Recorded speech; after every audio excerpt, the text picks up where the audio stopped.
que quelqu'un d'autre veut nous dire en fait ce qu'il a compris par rapport à ce temps de travail, ce temps de partage de 3 jours? Qu'est-ce que tu as retenu? Quel est l'enseignement que tu en as tiré? Moi j'ai compris qu'il fallait tout simplement aimer Dieu et ne pas s'occuper forcément des combats que nous pouvons vivre dans le secret. D'accord. Moi ce que j'ai retenu c'est que en fait tout ce qu'on pensait en fait être des gens déjà spirituels quoi, c'était complètement faux. Et vraiment le Seigneur nous a vraiment inondés en fait. Parce qu'on a des illusions quand on rentre dans la vie chrétienne. Et on ne dit pas forcément en fait ces principes qu'il y a en fait. Le temps que ça prend, c'est pas parce que ça fait 2 ans, 3 ans que je suis là que j'ai forcément compris la parole de Dieu. C'est pas parce que je la lis tous les jours, parce que je peux la lire comme un roman, alors que il faut la lire avec l'Esprit de Dieu. Là, il y a tout ça en fait que moi j'ai compris que vraiment c'est que servir Dieu dans l'adoration en fait, dans la prière, dans la méditation, et faire sa vie en fait en Christ. Enfin, c'est vraiment ça qui m'a touché de me dire que des fois on dit ouais mais comme on a dit c'est quoi mon appel, c'est quoi tout ça, mais comment je vais te servir Dieu? Parce que moi des fois je me disais mais comment je vais te servir? Tout le monde dit de te servir, moi je vais te dire quoi devant ton trône? Moi je sais pas, mais en fait c'est juste ça, l'adorer en fait. Il ne donne pas grand chose mais pourtant pour nous c'est tellement difficile en fait. Et c'est ça que j'ai retenu, qu'il faut adorer Dieu en fait et prendre son temps, pas être pressé. Très très très belle déduction. Moi j'ai retenu que en fait quand on est mature c'est quand on est stable en fait au niveau de la méditation et de la prière par rapport à ces vies. Et on peut aussi qu'il y a des trucs qui nous empêchent de croître par rapport, par exemple notre caractère par exemple, de nous empêcher de croître et de grandir et d'être des hommes faits. Et j'ai compris aussi qu'il fallait la discipliner en quoi en fait se purifier. Et il fallait aussi aller en eau profonde en fait. Même par rapport à ce verset, je ne l'avais pas compris comme ça. Et vraiment ce jour-là, je l'ai compris autrement que. Quelqu'un veut rajouter? Ouais. Il y en a qui hésitent, qui se grattent. Moi, ce que j'ai compris, en fait, c'est en tant que jeune, on doit vraiment apprendre à s'humilier, à bannir l'orgueil en fait, de nos cœurs, en fait, pour prendre tous les conseils en fait, des anciens. C'est-à-dire qu'en effet, le chemin est long, comme on a dit, et du coup, puisque les frères et sœurs sont bien passés par là, ils ne peuvent que parce qu'ils aiment Dieu et parce qu'ils veulent le pouvoir croire, qu'on ne peut plus en fait écouter ce que Dieu veut déjà faire dans nous, mais aussi prendre les conseils et s'humilier, ne pas chercher à dire oui mais moi je crois que mon appel c'est être enflé d'orgueil en fait tout simplement. Et je crois qu'en fait quand le Seigneur nous demande d'être à son image en fait, là en tant que jeune vraiment des fois c'est un peu difficile, on se dit mais non mais comme on a le feu et tout, mais c'est possible mais à condition qu'on garde l'humilité, qu'on garde notre cœur, qu'on le fasse en fait, qu'il y ait des remparts autour de notre cœur en fait.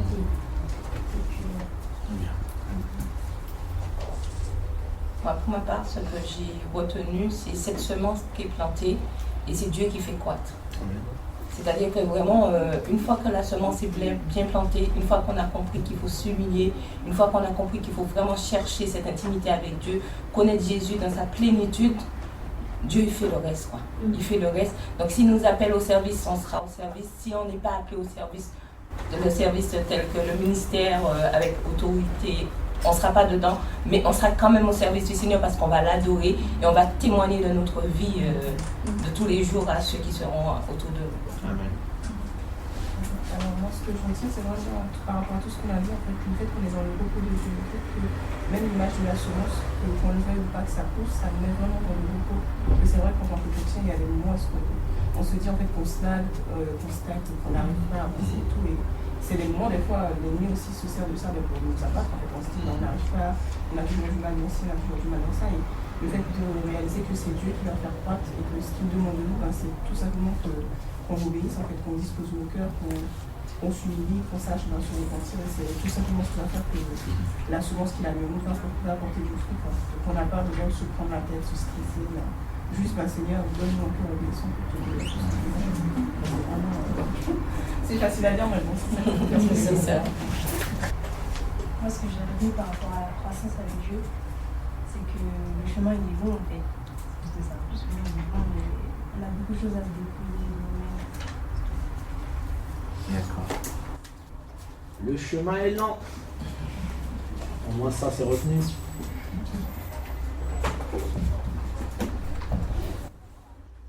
Vous savez pourquoi j'ai pas mis spirituel, non? Vous savez pourquoi j'ai pas mis spirituel? Parce que pour beaucoup, spirituel, des fois spirituel gâche plus le truc que c'est croître avec Dieu. Parce que beaucoup disent, ah moi je suis un homme spirituel, une femme spirituelle. C'est lourd le mot spirituel. C'est lourd. Est-ce que moi-même qui vous parle, je suis arrivé à tout ça? Je sais pas. Et c'est une bonne chose de comprendre que ça ne dépend pas de nous. Le Seigneur va dire à Moïse, je ferai grâce à qui je fais grâce. Et je ferai miséricorde à qui je fais miséricorde. En fait, même en Dieu, il y a un processus. Dieu est un Dieu de processus. On ne peut pas sauter des étapes. Le fait que je prêche, c'est parce que Dieu le veut comme ça. Le fait que je chante, le fait que tu chantes, le fait que tu marches, c'est parce que Dieu le veut comme ça. Est-ce que quelqu'un comprend? C'est pas parce que tu es tellement combattu que tu ne vas pas croître spirituellement. C'est parce que tu es tellement oppressé que tu ne vas pas grandir dans ta foi. Non. C'est pas parce que des fois tu as du mal à prier que tu ne vas pas grandir spirituellement. Non.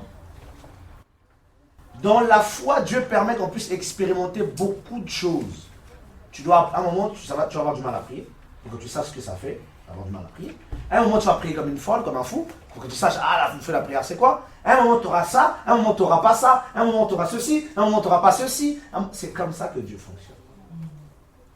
À un moment, les dons sont forts en toi. À un moment, il les coupe. Tu dis, mais qu'est-ce qui se passe? La déesse, elle est coupée. Voilà, donc les gens calquent toujours leur vie chrétienne par rapport à ce qui est sensationnel. Alors que la vie chrétienne, ce n'est pas une affaire de sensation. C'est une affaire de cœur. C'est une affaire de... En fait, nous vivons avec Dieu. Donc, si je dois nous dire une chose qu'on doit tous comprendre aujourd'hui, c'est que la vie chrétienne est une vie. Ce n'est pas une adhésion, ce n'est pas un game, comme disait durant les jeunes. Ce n'est pas un truc, c'est pas un jeu vidéo. Voilà pourquoi beaucoup ils pensent que Jésus, les grâces, les dons de Dieu sont... C'est comme dans les jeux vidéo. Oh non, frères et sœurs, c'est pas ça. C'est une vie. On vit avec Dieu. Avant de désirer autre chose, c'est d'abord une vie. C'est d'abord une vie. Oh Jésus. Père, merci pour l'amour que tu nous témoignes. Mon Seigneur et Père de gloire, mon Dieu. Seigneur, je veux vraiment que tu puisses, aujourd'hui, Seigneur, là où tu as commencé, achever, car tu es l'alpha et l'oméga, le commencement et la fin. Papa, nous te disons merci pour tout. Seigneur, nous voulons t'aimer vraiment, mais tellement fort, Père de gloire, et être à tes pieds. Nous dépouillons, Seigneur, de tout notre orgueil, de notre chair, de toutes les prophéties qui nous gonflent, et de toutes les belles paroles des hommes qui nous ont enflés d'orgueil, Seigneur, pour être à tes pieds. Nous nous dépouillons de notre jeunesse. Nous nous dépouillons de nos capacités. Oh, mon Père, mon Saint. Seigneur, être à l'image de Christ. Être la même plante que toi. Comme ta parole le dit, changer de tous les jours de gloire en gloire selon l'image de Christ. Étant renouvelé, étant transformé dans l'homme intérieur qui se renouvelle tous les jours selon la connaissance de celui qui l'a créé. Plus nous allons te connaître, plus nous allons être stables. Plus nous allons te connaître, plus nous allons être forts. Plus nous allons te connaître, plus nous serons à tes pieds des hommes et des femmes faits. Et nous n'allons plus chanceler, Seigneur, à tout vent de doctrine, comme des enfants. Oh Dieu, restaure dans nos cœurs, donne dans nos cœurs une vie d'adoration, Papa. Comment ne pas t'adorer, Seigneur? Vive la vie chrétienne juste pour prêcher, juste pour voyager, Seigneur mon Dieu. Oh Père, laisse-nous t'aimer, Seigneur mon Dieu. Laisse-nous être à tes pieds, Papa. Seigneur, brise nos cœurs, afin que le parfum qui est à l'intérieur, que tu as mis à l'intérieur, se répande avec un parfum de bonne odeur pour toi et toi seul. Enseigne-nous, Seigneur, à ne pas nous confier dans la jeunesse, dans la fougue de la jeunesse, mais à nous confier en toi. Car la Bible dit, celui qui se confie en Yahweh, Seigneur, se fortifie. Car la jeunesse, oh Seigneur, les jeunes se lassent à cause de courir, de faire des efforts. Mais en toi, Seigneur, nous sommes guéris. sauvé. Seigneur, ce soir, je veux te dire que sois l'enseignant à Didasco encore et prends la place du roi, notre Père. Nous t'honorons, nous te glorifions. Nous voulons que tu règnes au milieu de nous, papa. Seigneur, tu sais que je ne suis pas digne, mais ce n'est pas une fausse modestie, mon Dieu. Et je veux vraiment que tu règnes et que tu prennes toute la place, mon Dieu, mon roi Père, au nom de Yeshua. Garde-nous pour l'éternité avec toi, afin que nous puissions découvrir la grandeur infinie de ta personne. Au nom de Yeshua. Amen. Jésus est magnifique.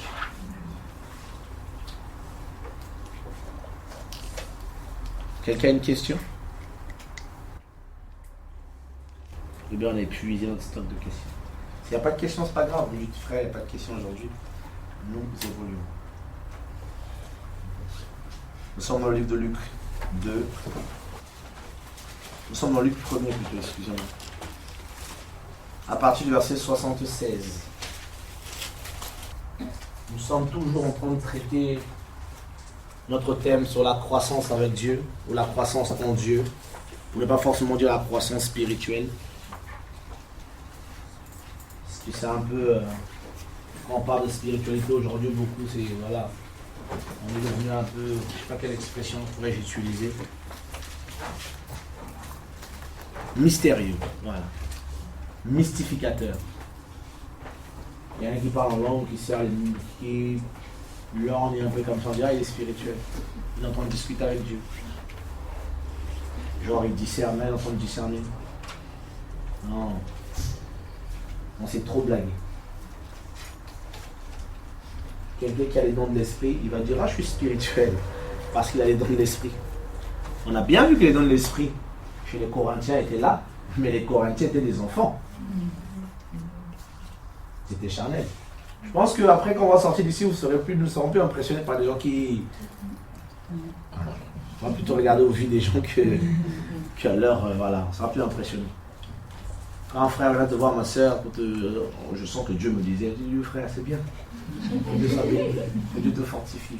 Bon courage dans la foi. Il faut voir les gens qui veulent nous impressionner par leur don de l'esprit, ils veulent nous impressionner. Oh, je sentais que Dieu me faisait voir que lorsque je pouvais voir dans ton cœur. Commence à voir dans ton propre cœur d'abord. Ah non, on a trop vu des choses comme ça. Trop de gens, je vois, je ressens, nous avons le ressenti est devenu quelque chose de, voilà. Les gens ressentent des choses et disent non, c'est ça être spirituel. Non, c'est pas nos sensations qui font de nous des hommes ou des femmes spirituelles, c'est pas ça, c'est faux ça. Sinon ça va dire quoi? Les démons vont dire quoi? Et ils ressentent beaucoup de choses. Hein. Je sens que Dieu va me parler là, je sens dans l'esprit, je sens ça dans l'esprit.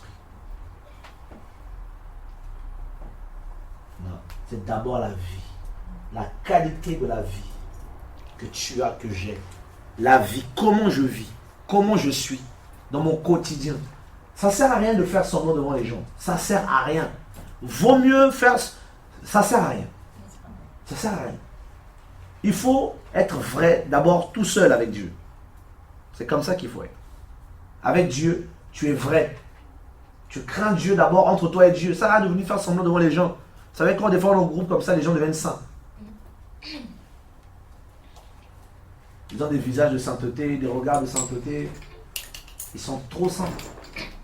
Lorsqu'ils sont seuls, ils sont confrontés à... La maturité emmène la connaissance.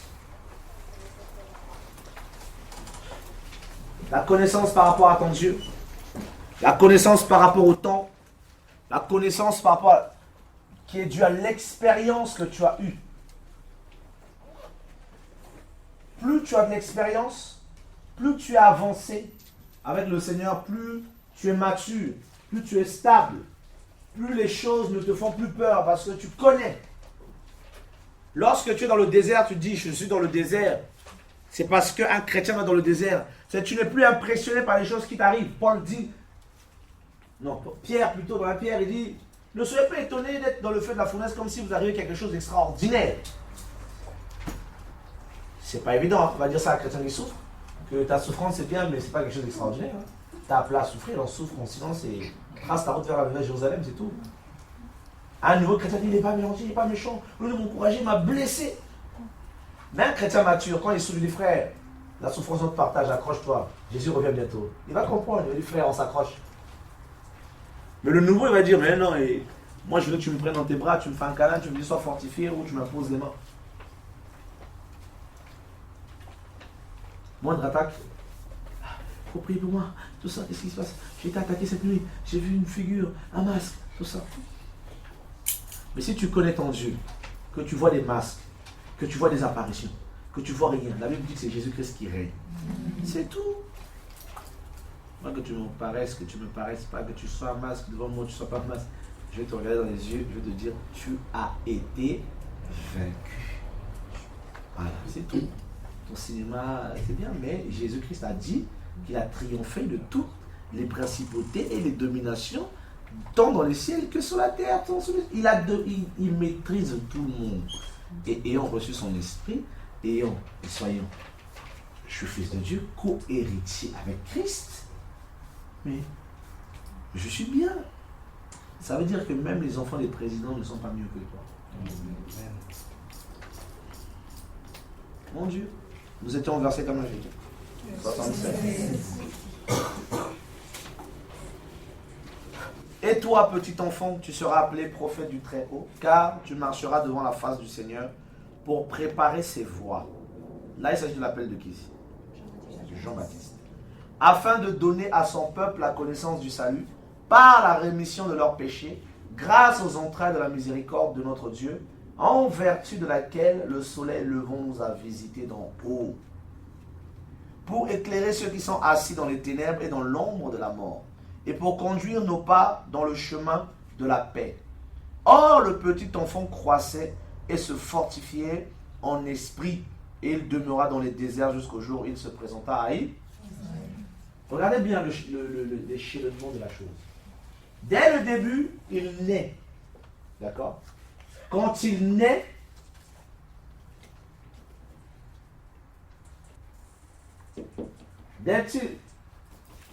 il est né, il reçoit quoi? La prophétie. Prophétie égale parole. Comme d'habitude, on va faire des allégories, d'accord? Des images. On va essayer de tirer des choses pour être correctement enseigné par le Seigneur. C'est l'image de beaucoup de choses ici. Vous verrez souvent qu'un chrétien, lorsqu'il vient dans le Seigneur, il reçoit une prophétie. Il reçoit une parole. Tu sais que Dieu t'aime? Tu vas être ton père. Je vais suer tes larmes.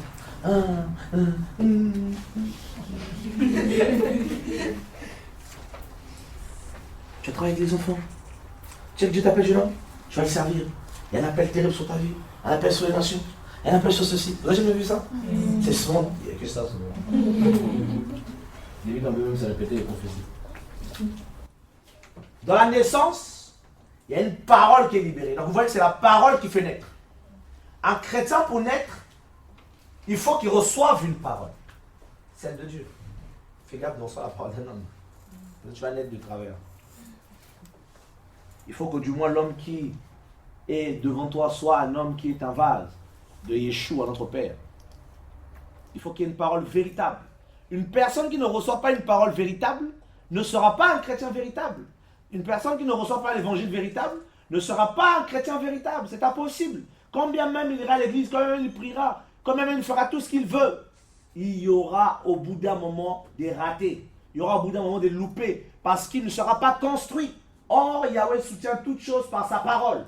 S'il n'y a pas la parole, il y aura un souci dans la vie de la personne. C'est automatique, c'est obligatoire. Voilà pourquoi il y a autant de dégâts dans les églises. Ces gens prient, vous n'avez jamais remarqué, ça prie beaucoup, ça jeûne, ça paye des offrandes. Il y en a même qui payent des dîmes. Quoique, mosaïque. Les gens donnent beaucoup d'argent dans les églises. Mais lorsque vous regardez leur vie, leur foi, leur vie chrétienne, c'est nul. Il y a le péché. Ils n'arrivent pas à se décoller du péché.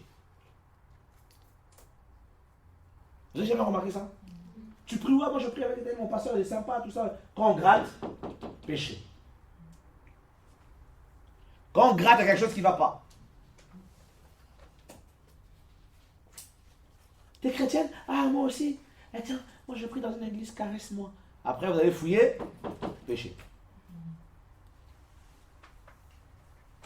Je t'invite dans mon église le dimanche. Tu arrives là-bas dimanche, ça met de la musique profane, ça danse, ça met des fumées.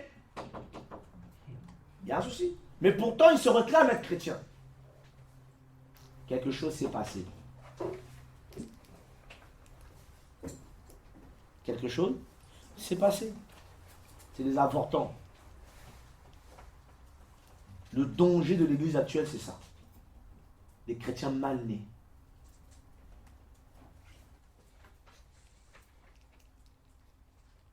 La parole que nous recevons, c'est ça qui fera de nous des femmes et des hommes de demain, des bons chrétiens. Si on reçoit, tu seras champion, tu seras ceci, tu seras machin, tu seras ceci. Oh mon ami, tu vas te comporter comme ce que tu as reçu. Parce que la parole est une semence. Jean-Baptiste reçoit cette prophétie ici. Une parole est libérée sur sa vie. Une parole prophétique est libérée. Mais Jean-Baptiste n'était pas encore capable. Il y a une belle image avec Habakkuk. La prophétie, moi je considère que la prophétie court. La prophétie c'est un coureur. Il court dans le temps jusqu'à ce qu'il te rattrape. Quand tu le libères, lui se trouve dans le passé, dans le futur. Il court du passé de venir chez toi, il court du futur de venir chez toi. Et toi aussi tu cours vers la prophétie. Tu seras, je t'appelle, tout ça. Et malheureusement, beaucoup de chrétiens calquent leur vie par rapport à la prophétie qu'ils reçoivent. Ils disent, attention, moi Dieu m'a dit que j'allais être ceci. Attention, moi Dieu m'a dit que j'allais être cela. Attention, moi Dieu m'a dit. Et voilà leur vie chrétienne est calque. Ils basent leur vie chrétienne par rapport aux prophéties, non par rapport à la parole. Et si la prophétie tarde, qu'est-ce qu'ils font? Ils vont dans le monde.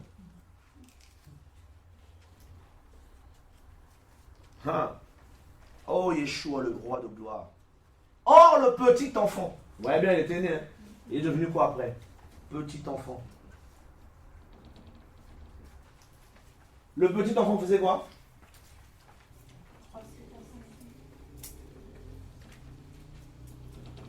L'enfant doit croître. C'est bon ce que Dieu nous dit. Mais ce n'est pas demain la veille comme ça qu'on y rentre. Hein. Il faut d'abord croître.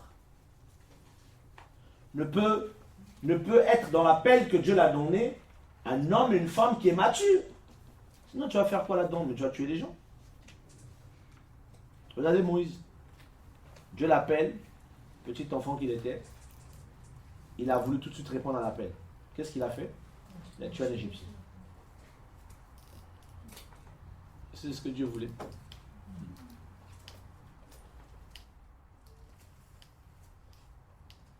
Croître.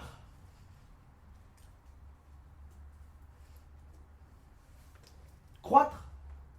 Comment croître? Croître. Comment croître? Qui c'est? La prière. Je vais même aller plus loin. C'est quoi on dit prière aujourd'hui? La relation avec Dieu. Voilà. La qualité de ta relation avec Dieu, ta force spirituelle. Tu n'as pas une bonne relation. Comment on fait pour avoir la bonne relation? D'abord une disposition du cœur. Ça commence d'abord par là. Toute chose avec Dieu commence par être, il faut d'abord être disposé. Se disposer. Un jour j'étais en prière, je priais, il y avait le feu de la prière, j'étais en prière, j'étais là, on était avec les bien-aimés, je priais, je dis ça, il y a le feu de la prière, aujourd'hui là, Satan va pleurer. Et à un moment j'entends le Seigneur qui me dit, ouvre tes oreilles. Étonnant, je dis, je vais ouvrir mes oreilles. Comment? Ils sont ouverts. Et il me dit, ouvre tes oreilles, je veux te parler. Mais je suis en train de t'entendre. Continue à parler, vu que je t'entends. Et ouvre tes oreilles. J'ai touché, j'ai dit, Seigneur, parle-moi. Et il m'a parlé. Il m'a dit ce qu'il voulait me dire. J'ai dit, mais Dieu est tellement mystérieux. Tu peux croire que tes oreilles sont ouvertes parce que tu entends. Mais ce que Dieu veut te dire, Dieu voit. En gros, ça veut simplement dire que ce que je veux te dire là, tu ne comprends pas. Ce que je vais te transmettre. Donc le langage de Dieu, ce n'est pas notre langage. Il ne parle pas comme nous. Je te dis, va vers le midi. Hein? Midi? Midi? En fait, il te dit, va vers le sud. Et quand il te dit, va vers le sud, peut-être qu'il veut te dire, descends. Descends le sud, midi, quoi? Le langage de Dieu. Dieu te donne un songe? Non, j'ai vu 2 bougies qui se... En fait, c'est un message. Non, ça train de décoller le message. Comment tu fais si tu n'as pas de maturité? La Bible. Vous avez compris quand je dis la Bible, non? Vous comprenez? La méditation. L'étude de la Bible. L'étude. Plus un chrétien lit la Bible, plus il grandit. Plus un chrétien lit la Bible, plus il sera capable à même de discerner les choses. Ça ne vient pas de Dieu. Parce que tous les messages que tu recevras de la part de Dieu, même les songes, les visions, il faut toujours qu'il y ait un rapport avec la parole de Dieu. Toujours. Dieu ne te donnera rien qui n'a pas de rapport avec la Bible. Jamais. Oui. Est-ce que par exemple, quand on étudie la Bible, est-ce que c'est bien aussi de partager avec une personne aussi qui est plus grande que nous pour voir si on est vraiment, si par exemple on n'a pas compris de nous-mêmes? Bien sûr. Bien sûr. Ça, c'est la vie chrétienne. On va conclure par la vie aujourd'hui. La vie chrétienne. La croissance, on a vu les différents niveaux, c'est ça, non? Mais là, on a cette vie maintenant. Une fois que tu es né, une fois que tu grandis, tu es maintenant dans la vie. Et donc, quelle est donc cette vie chrétienne? On ne lit pas la Bible pour aller dire aux autres ce que j'ai reçu, pour leur démontrer que tu connais. Non, c'est pas ça. On lit la Bible pour soi-même d'abord, pour apprendre à connaître Yahweh et à connaître sa parole. C'est notre... C'est la constitution chrétienne. Et souvent, on néglige acquérir cette connaissance. La Bible fait asseoir beaucoup de choses en nous. Beaucoup, beaucoup de choses. La prière, la parole, l'étude, la lecture, la méditation de la parole de Dieu.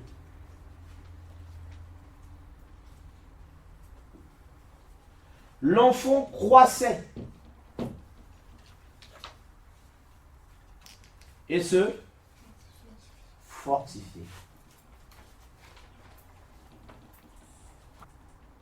Bon, si on te dit sois fortifié, c'est que tu es faible.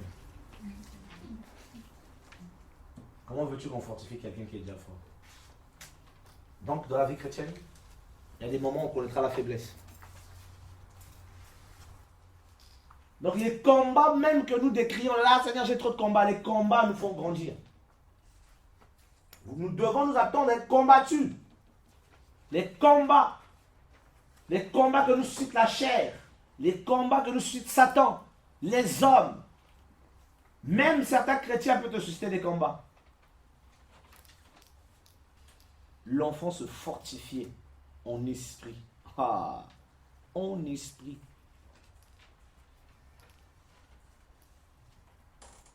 Donc la vie chrétienne n'est pas une vie facile. Ce n'est pas une vie bonbon. Ce n'est pas que dès que tu as moindre bobo, tu vas vouloir lâcher. Non. C'est les lâches qui lâchent dès qu'il y a un petit souci. La vie chrétienne est une vie de lutte. C'est une vie de combattant. Tu mets la main à la charrue, tu ne regardes plus derrière.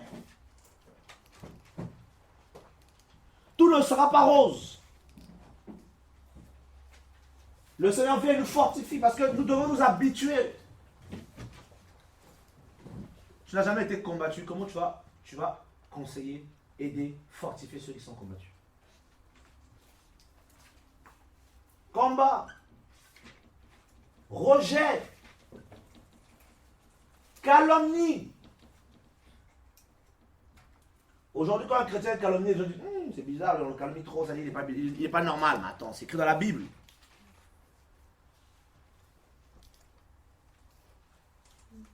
Dieu vient et nous fortifie dans nos combats. Tu es rejeté, Dieu te fortifie. En esprit, on a dit. C'est d'abord Dieu qui nous fortifie. Les calomnies, les combats, les soucis de la vie.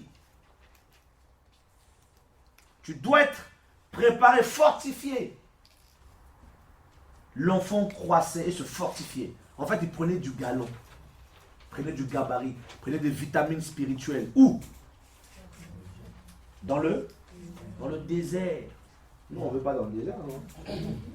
Ils veulent le désert ici. Le désert, c'est aussi l'image du monde. C'est-à-dire, les choses du monde viennent et nous agressent. Et on prend autorité, on se fortifie. On prend la force, ce qui est en Christ. Au bout d'un moment, la convoitise ne fait plus rien. On dit non, je chasse. Qu'une belle femme passe devant toi, qu'un homme beau passe devant toi, tu ne trembles plus. Tu n'as plus besoin de trembler parce que tu es en Christ. Tu n'es pas là, oh non. Seigneur, c'est chaud, c'est chaud. Dieu sait que c'est chaud, mais tu as en toi reçu une force qui te donne la capacité de dire non. Alléluia. Et regardez bien, Dieu va le travailler. Il va dans le désert seul avec le Seigneur. Dieu va le fortifier en esprit, parce que quand on dit en esprit, c'est qu'on voit Dieu.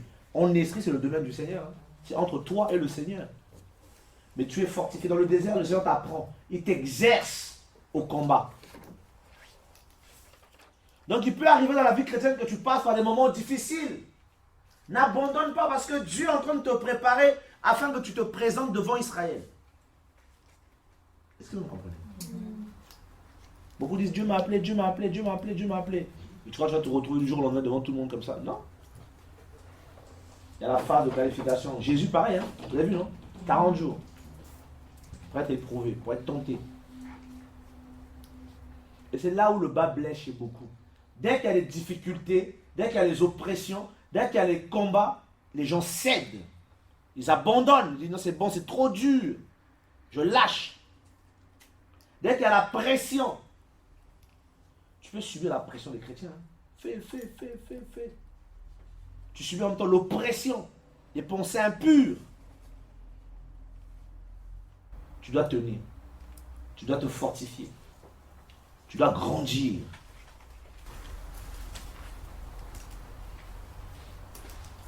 C'est pas tout le temps rose. Hein, qui passe un moment difficile. Qui souffre. Qui est oppressé. Qui est Gethsémani. Jésus lui-même est passé par là. Ne dites pas toujours non, les démons, les sorciers. Non, il faut grandir. Tout ce qui nous arrive, il n'y a pas forcément les démons derrière. Ah, j'ai beaucoup de pensées impures, ce sont les démons. Non, qui m'oppriment. Non, des fois, ce n'est pas des démons. La Bible dit que c'est du dedans du cœur que sortent les mauvaises pensées. Des fois, c'est nos propres pensées qui sortent. Que Dieu est en train de nous... En fait, le Seigneur te fait remonter tes pensées pour que tu les remarques et que ça te choque. Pour que tu te repentes, pour dire, ah Seigneur, franchement, je n'aurais jamais imaginé, j'avais pensé. En fait, toi, mais lui, je l'aime pas, lui. Ah bon, t'es chrétien? Mais je sais pas, mais dans mon cœur, je l'aime pas. Dieu fait remonter en toi, ce côté... Moi, j'ai discuté avec certaines sœurs depuis qu'on a commencé, et je me suis rendu compte qu'elles sont racistes, peut-être même tribalistes. Il y en a une, j'ai dit, avec un Africain. Ah non. Ah non, moi j'ai ma fierté antillaise, tout ça. Il dit, oh là là, pas délivré du tout. Pas encore délivré de la chair. Oui. Donc en gros, notre premier ennemi, c'est même pas Satan, c'est nous-mêmes. Ah, enfin. Si notre premier ennemi était Satan, Jésus, comment il est bon? Il allait faire quoi? Il allait prendre Satan, allez dégage. Il le jette dans un truc et nous on est bien, on fait la fête. Mais le Seigneur sait que s'il a enfermé Satan, c'est nous qui allons faire du mal. C'est nous qui allons devenir des Satan. Il le sait. Il dit qu'il a... Regarde dans Genèse 6, le Seigneur n'a pas dit non, Satan est devenu tellement méchant, il dit l'homme.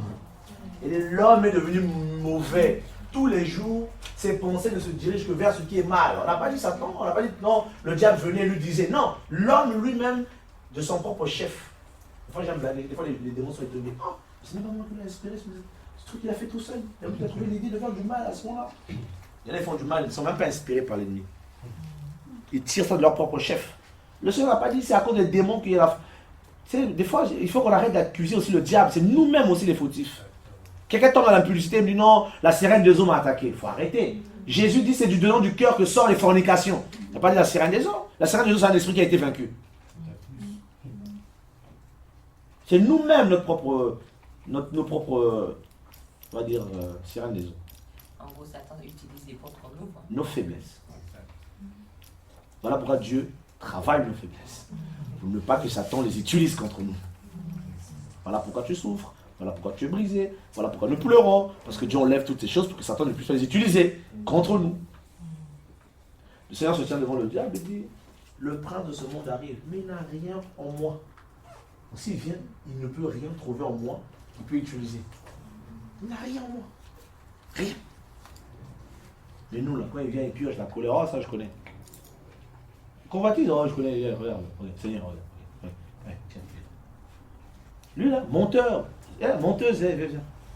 Hypocrite, oh, viens. Voilà. Fais l'hypocrisie, Seigneur. Mais c'est à moi, ça. Je dis, si Satan vient là, il va trouver beaucoup de choses là-dedans. Allez, au pressoir. Gethsemane. C'est Seigneur. Et puis quand le Seigneur appuie, il appuie fort. Hein? Il sert. Des fois, il fait la dépression, il dit, il ne va plus prier. Je ne prie plus, c'est fini. Seigneur, demain je retourne dans le monde. Retourne dans le monde quand on te voit. Tu veux y aller comme ça, si même le monde ne veut plus de toi. Le monde te dit, retourne là-bas.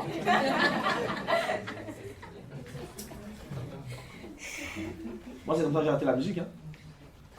Je me donnais ma vie à Jésus. Je dis, bon, vu comment quand tu vas faire mon rap, je vais aux répétitions, elle me regarde, elle me dit, tu ne répètes plus.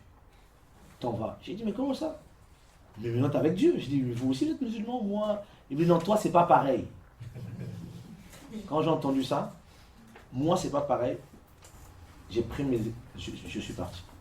J'ai compris que c'est Dieu qui avait parlé à travers ce païen. J'ai compris, Jésus n'est pas comme Allah. C'est lui qui est vraiment Dieu. Je dois partir. J'ai arrêté la musique. Ce jour même là, plus jamais j'ai chopé. Mais quand on rencontre des gens comme ça, qui sentent toujours les choses, quand on les parle, des fois ils nous disent que nous on ne comprend pas les choses spirituelles. C'est parce qu'ils sont perchés. En fait, ils sont charnels. Ils pensent qu'être spirituel. Regarde, tu verras, si un jour Dieu te fait grâce, tu vois un ange, les anges ne vont jamais te fatiguer avec les dons spirituels. Ils vont te parler, ils vont donner des messages à part du Seigneur, ils vont rentrer chez eux. Mais l'homme veut faire plus que, je vois l'ange, je sens, je vois du gris, du blanc, du jaune. Ça c'est l'homme. En fait, l'homme aime mystifier les choses. Or, le ciel est simple. Même quand le Seigneur vient nous parler, il est simple. Il te dit A, B, A, c'est fini. Mais nous, on veut chercher les subterfuges. Je vois que, non, tu ne comprends pas, parce que ce sont des choses qui sont trop hautes. Tu ne peux pas le capter spirituellement, mais il faut arrêter. Le ciel, c'est le ciel. Tout le monde capte le ciel. Quand Jésus nous parle, on comprend. Un homme, une femme qui est en Christ, quand je ne comprends pas quelque chose, qu'est-ce que je fais? Je pose la question au Seigneur, simplement. Je ne vais pas me fatiguer. Quelqu'un fait quelque chose, moi je vais des fois dire, cette soeur, c'est une diablesse, elle est sataniste. Tel frère, elle est ceci. Je dis, mais pourquoi vous vous fatiguez à vous appeler, à perdre votre temps, un tel a dit, un tel a fait? C'est ça. Je vais lui dire, Seigneur, apparemment un tel est bizarre. Qu'est-ce que toi tu dis? Il est vraiment bizarre. Ah, d'accord. Seigneur, c'est comme mon nom. Il n'est pas bizarre, c'est de mon frère. Moi, j'ai fini. Si tu m'appelles, moi je dis, hey, frère, moi je ne vais pas rentrer dans vos histoires. Voilà, point là. Un chrétien, c'est pas quelqu'un qui entend de faire des pilotes, des épisodes, des piloguer. Ah non, en fait, moi je sais pas, j'ai trouvé que non. Quand tu as des choses qui ne vont pas, que tu ne comprends pas, prie Dieu qui te parle. Si Dieu ne t'a pas encore parlé, ne prends pas de position. De peur de t'égarer, de t'éloigner. Franchement, la chrétienté actuelle, que Dieu me pardonne, la plupart des chrétiens sont charnels. Ils sont charnels. Vous voyez les guerres qui se passent, les gens sont charnels. Pose pas de questions au Seigneur, rien. Parce que nous sommes là, nous luttons avec, on lutte avec notre chair. Et Jacques est clair, il dit, vous demandez, mais vous ne possédez pas. Parce que vous demandez pour satisfaire vos convoitises, pour tout gaspiller. Et la version de la BJC est bien dit, pour gaspiller. Dieu accorde quelque chose à quelqu'un et la personne va gaspiller la chose. Croître et se fortifier dans les déserts. Et tu te présenteras après. Il y en a qui veulent d'abord se présenter d'abord. Mais voici, je suis apôtre. Non, rentre chez toi. Non, Jésus. Nous sommes dans Jean le chapitre 16. Il faut grandir et être fortifié. D'accord? Plus un chrétien tient ferme dans les épreuves, plus il grandit. Et entre nous un secret. Plus tu tiens ferme dans les épreuves, plus tu luttes, plus l'onction qu'il y a sur ta vie grandit. L'onction grandit parce que tu pries beaucoup. L'onction grandit parce que tu tiens ferme dans les épreuves. Dans chaque épreuve, tu réussis. Ça monte. C'est comme ça que ça marche. Sinon, vous imaginez, ceux qui font 40 jours à jeûner dans ce siècle-là, à prier pendant 5 heures, ils auront des onctions à faire déplacer les planètes. Mais Dieu est juste. Ceux qui payent le prix, c'est ceux qui souffrent. Quand vous voyez les frères et sœurs que Dieu utilise à un certain niveau, là, et que les gens sont bénis, dites-vous qu'il y a une grande souffrance qui est cachée derrière. Même s'ils ne nous disent pas. C'est lié. C'est lié. Mais Dieu nous travaille. Et beaucoup de jeunes, en fait, ils ne veulent pas de cette souffrance-là. Ils aiment que, ils regardent le sensationnel. D'accord. Je vous dis ces choses afin que vous ne soyez pas scandalisés. Nous sommes dans Jean 16. On va prendre le verset 7 plutôt. J'ai dit Jean 16, non? Oui. Oh là là, Jean 15. Excusez-moi. Je suis le vrai cep et mon père est le vigneron. Il retranche tout sarment qui est en moi et qui ne porte pas de fruit. Et tout sarment qui porte du fruit, il émonde afin qu'il porte encore plus de fruits. Vous êtes déjà purs à cause de la parole que je vous ai enseignée. Oh, vous êtes déjà purs à cause de la parole que je vous ai enseignée. Donc vous comprenez, si quelqu'un est correctement enseigné, il devient pur. Il se purifie.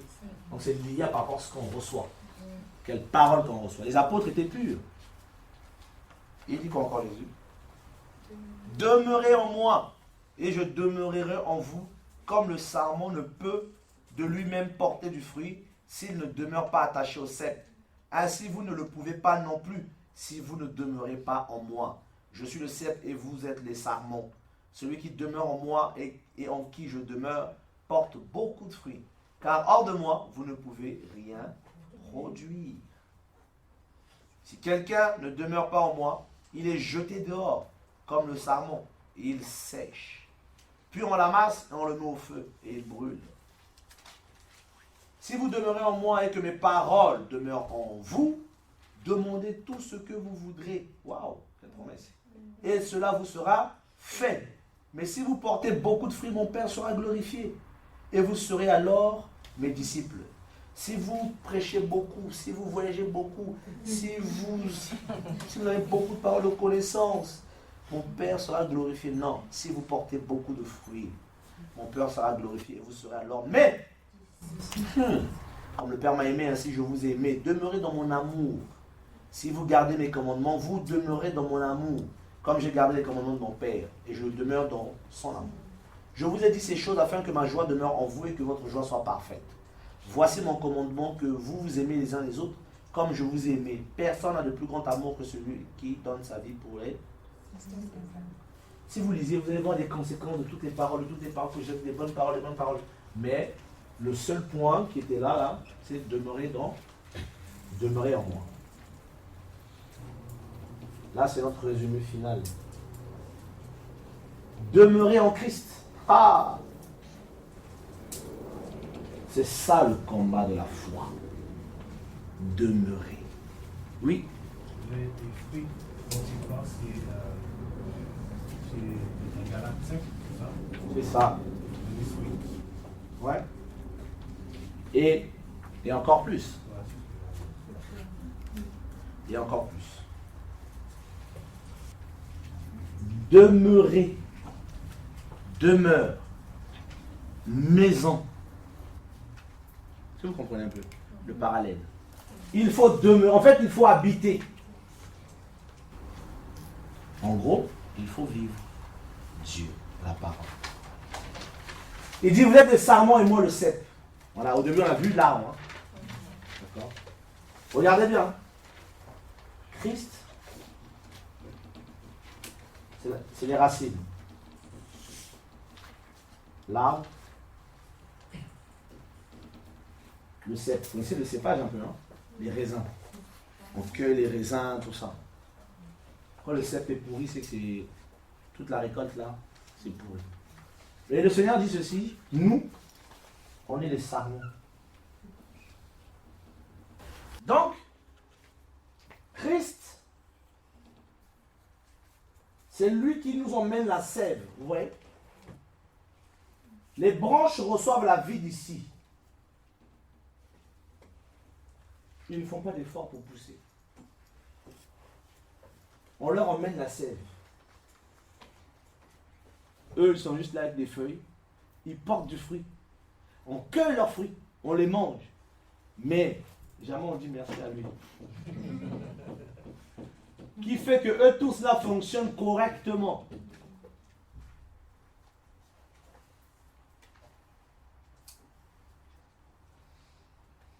Est-ce que vous comprenez?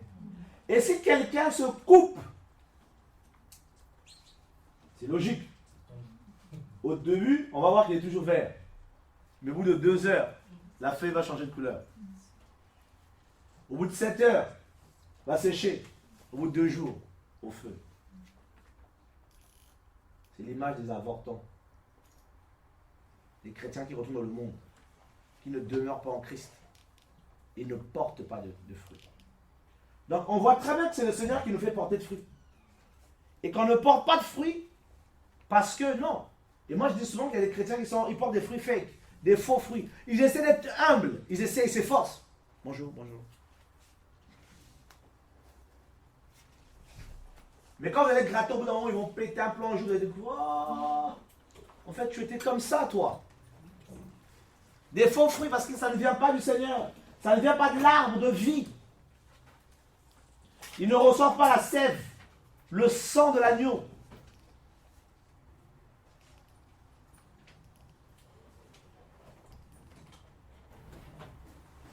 Si nous sommes de la même racine que lui, c'est que nous avons la même nature. Si tu te sanctifies, c'est pas parce que tu le peux, c'est parce que tu l'as reçu. Je vous dis la vérité. Christ est fait pour nous sanctification et rédemption. C'est clair la parole. Tous les frères et sœurs qui se sanctifient, qui aiment Dieu, c'est parce que ils sont connectés à la source, c'est tout. Et ils reçoivent de la source toutes les bénédictions. Si tu chantes bien, c'est parce que tu es connecté là. Le jour où tu vas te couper d'ici quand tu vas chanter, on va fuir. Parce que moi, je ne peux pas écouter Beyoncé, ni l'autre sorcière de Ria, machin truc là.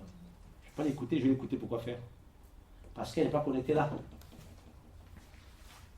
Quand on traduit leurs paroles en français, ça n'a même pas de sens.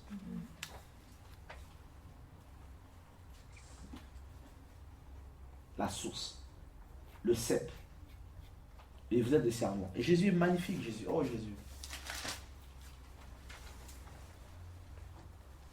Il dit, au verset 3, vous êtes déjà purs à cause de la parole que je vous ai enseignée. Demeurez en moi et je demeurerai en vous comme le sarment ne peut de lui-même porter du fruit. Le sarment ne peut de lui-même porter du fruit. Mais le sarment porte du fruit. Hein.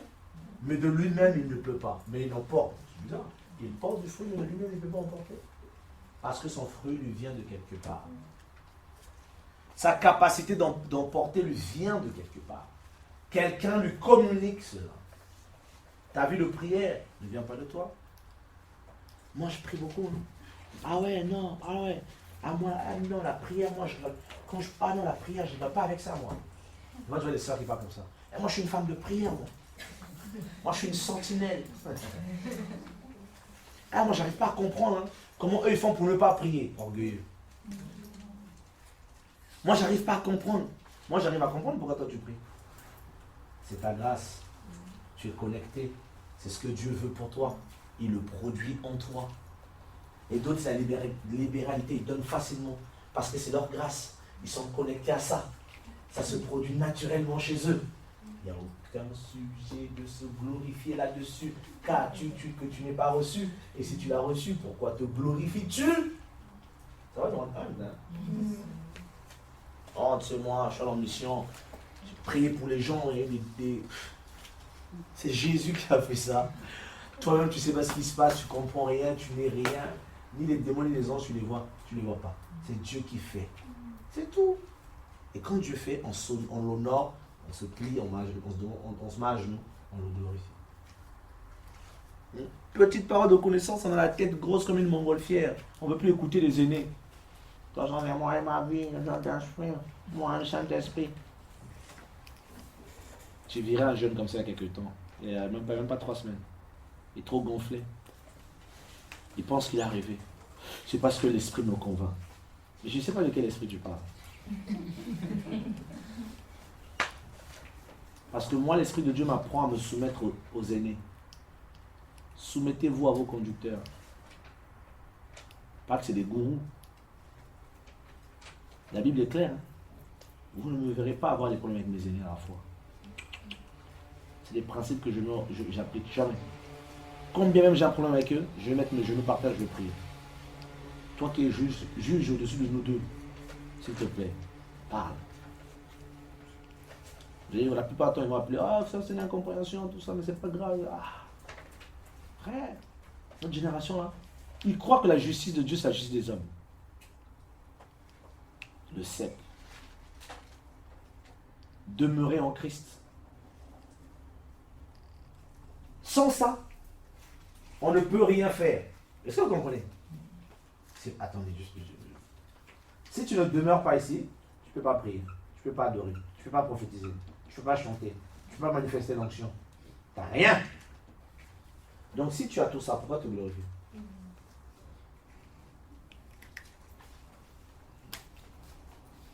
Non, moi j'ai pas ça. Non, si tu n'as pas ça, c'est parce que là, il ne veut pas. C'est pas pour toi. Ne cherche pas.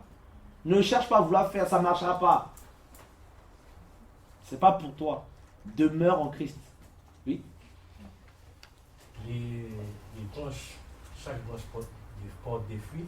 Oui. Mais ils ne portent pas tous le même nombre de fruits. Pas du tout. Donc ça veut dire chacun a sa grâce.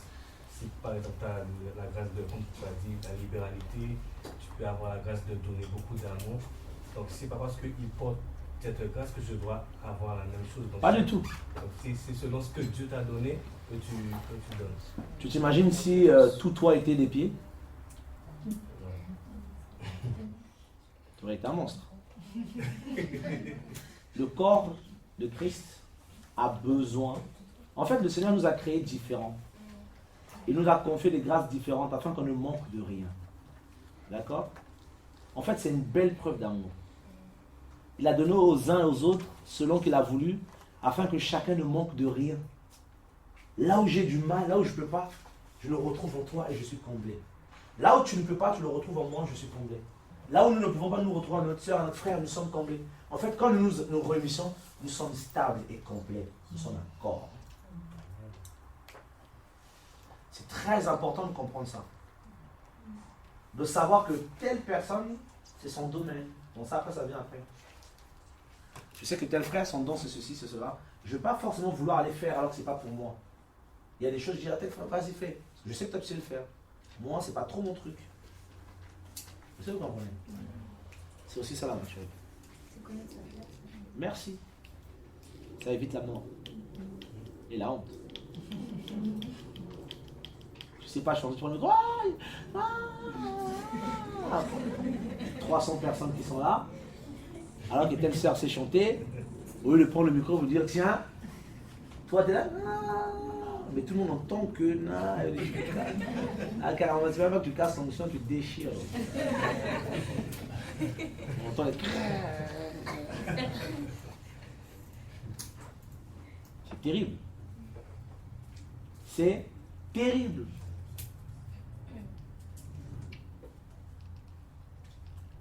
Demeurez en moi. Je vous ai enseigné et demeurez en moi. Le Seigneur est bon, il commence toujours. C'est lui qui commence. C'est jamais nous qui commençons.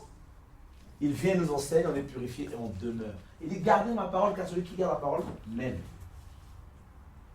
Donc tu ne peux pas l'aimer si tu ne gardes pas la parole. Tu ne peux pas l'aimer si tu n'as pas d'abord entendu la parole. J'ai vu une jeune fille un jour.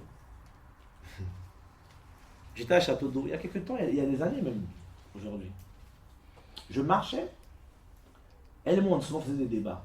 Elle s'habillait mal, tout son corps d'or. Et elle m'irritait. Elle disait que j'aime Jésus, j'aime pas de Jésus, j'aime trop Jésus. Et ça m'énervait. J'ai dit, tu n'aimes pas Jésus. Elle dit, comment ça tu peux aimer Jésus? Mais tu t'habilles mal, ton corps est d'or. Comment tu peux aimer Jésus? Ce Jésus-là, il t'interpelle pas ou quoi? Il t'apprend pas à t'habiller, ce Jésus. Il t'apprend pas à tu es comme une sirène avec tes yeux. Tu vois, ça là. Comment on appelle ça? Les fossiles, c'est des palmiers ça. C'est des palmiers, les trucs de voiture là, les essuie-glaces. T'as des gros trucs comme ça, mais c'est... Non mais, pourquoi tu me juges? Moi j'ai du mal avec ça, je me dis mais ces gens-là, ils sont handicapés. C'est quoi? C'est quel Dieu qui prie? Et un jour elle me voit, je ne l'ai pas vue. J'étais loin d'elle, au moins à 100 mètres. Elle a couru. Je vois quelqu'un qui court de loin, elle vient, dès qu'elle vient, elle me dit, t'as vu, mon pantalon est troué, t'as vu, j'ai un pantalon troué, je n'ai pas compris pourquoi, je l'ai mis, tout ça. Et elle est rentrée chez elle, elle m'envoie un message, elle dit, tu sais, quand je t'ai vu, j'ai pas compris, j'ai une conviction de péché dans mon cœur, que j'étais une pécheresse, je n'ai pas compris, j'ai couru vers toi pour venir exposer mon péché. J'ai dit, mais c'est normal, parce que Dieu marche avec moi. Et que tu es venu te demander, tu es venu truc, mais t'es pas normal. Tu vois la différence? Toi, tu n'as pas Dieu, tu sors comme ça. Tu vois quelqu'un qui a Dieu, vu qu'il y a Dieu qui était là, tu commences à trembler, tu dis, je suis mal habillé. Notre génération a des soucis, tu ne crains pas Dieu. Il y en a, ils sont encore enfants. Ils peuvent faire quelques erreurs parce qu'ils sont enfants. Il ne faut pas non plus les condamner, mais il faut les enseigner pour qu'ils grandissent, pour qu'ils changent leur caractère, leur manière d'être. La parole vient et les sanctifie. Mais il y en a, c'est parce qu'ils sont dans le système religieux, on va dire. Dans un système religieux. Et j'ai compris, à l'époque, je la charcutais pour rien. En fait, elle est née, elle est bancale, elle est mal née. Elle n'a jamais écouté la parole. Comment veux-tu qu'elle change? Elle a juste accepté l'œuvre de Jésus, peut-être intellectuellement, mais elle n'a jamais été enseignée. Elle n'a jamais reçu la bonne semence qui pouvait la recadrer. Vous voyez, elle n'a pas reçu la semence, la sève, pour qu'elle porte du fruit. Vous voyez comment c'est important la bonne parole? C'est très important. Voilà pourquoi il ne faut pas écouter n'importe qui. Il ne faut pas être chrétien qui veut écouter tous les prédicateurs du monde. Non, non, non, non. Je parle en français, d'accord. Je parle en chinois, des fois les sous-titrages là, moi, laisse-moi tranquille. Je ne parle pas en français, je ne peux pas comprendre. Je veux que tu m'enseignes, que tu me prêches en français, pour que je comprenne ce que tu dis. Enseigne-moi dans une langue que je comprends, pour que j'avance, pour que je saisisse la pensée. Il y en a, ils vont l'écouter, quelqu'un qui parle anglais. Tout ça parce qu'il fait des miracles, les gens tombent. Vous ne voyez pas qu'il y a un prophète qui est là? Tu ne comprends pas quelle langue il parle, tu vois que tu quoi quelle parole, quoi. Bon, non, j'ai un traducteur, oui, je veux bien. Mais, il faut arrêter. Je ne veux pas dire qu'il ne faut plus écouter les gens qui parlent en anglais, non, c'est pas ce que je veux dire. Mais il faut qu'on arrête aussi d'être aussi à gauche, à droite, parce que voilà. Un jour, on m'a appelé, on me dit, frère, il y a un grand apôtre, un prophète, tout ça, africain qui arrive, un grand prophète africain qui est connu. Il devait faire un séminaire en Hollande. On m'a dit, viens, tout ça. J'ai dit, frère, laissez-moi tranquille. Je prends mon truc, je rentre chez moi. J'ai dit, je vais aller là-bas pour aller faire quoi? Il m'a dit, oh, parce qu'il est puissamment utilisé par Jésus. J'ai dit, le Jésus qui l'utilise, allez chez moi. Il dit, j'irai discuter avec ce Jésus-là, j'irai discuter avec lui chez moi. Si vous comprenez? Il dit, je cours aller voir Jésus chez lui, mais le même Jésus, là, je discute avec lui. Plus tu saisis ton Dieu, plus les gens vont te traiter d'orgueil. Plus tu vas apprendre à le connaître, on va dire, ah, elle est orgueilleuse, elle croit trop qu'elle est arrivée. C'est pas que tu es arrivé, c'est que tu deviens stable. Plus tu le connais, plus les béquilles tombent. Tu n'es plus dépendant des choses, des gens. C'est fini. Tu t'accroches à Jésus. Simplement. Et Dieu, lui-même va commencer à te conduire. Il va te positionner. Il va faire des rencontres. Tu vas rencontrer des gens. Parce qu'il veut te faire avancer. Il fait des connexions. On avance, on avance, on avance. D'accord? Oui. Mais à ton avis, pourquoi beaucoup n'arrivent pas, quand ils ont reçu des ministères, à s'entendre les uns avec les autres? Beaucoup de pasteurs n'arrivent pas à marcher avec d'autres pasteurs. Tellement simple, ça. La chair. L'orgueil. L'orgueil. L'égoïsme. Une vision personnelle. Dieu t'appelle, ma soeur. Je vois que tu as la grâce. J'aime Jésus. Tu sers le même Jésus. Moi, tu es ma soeur.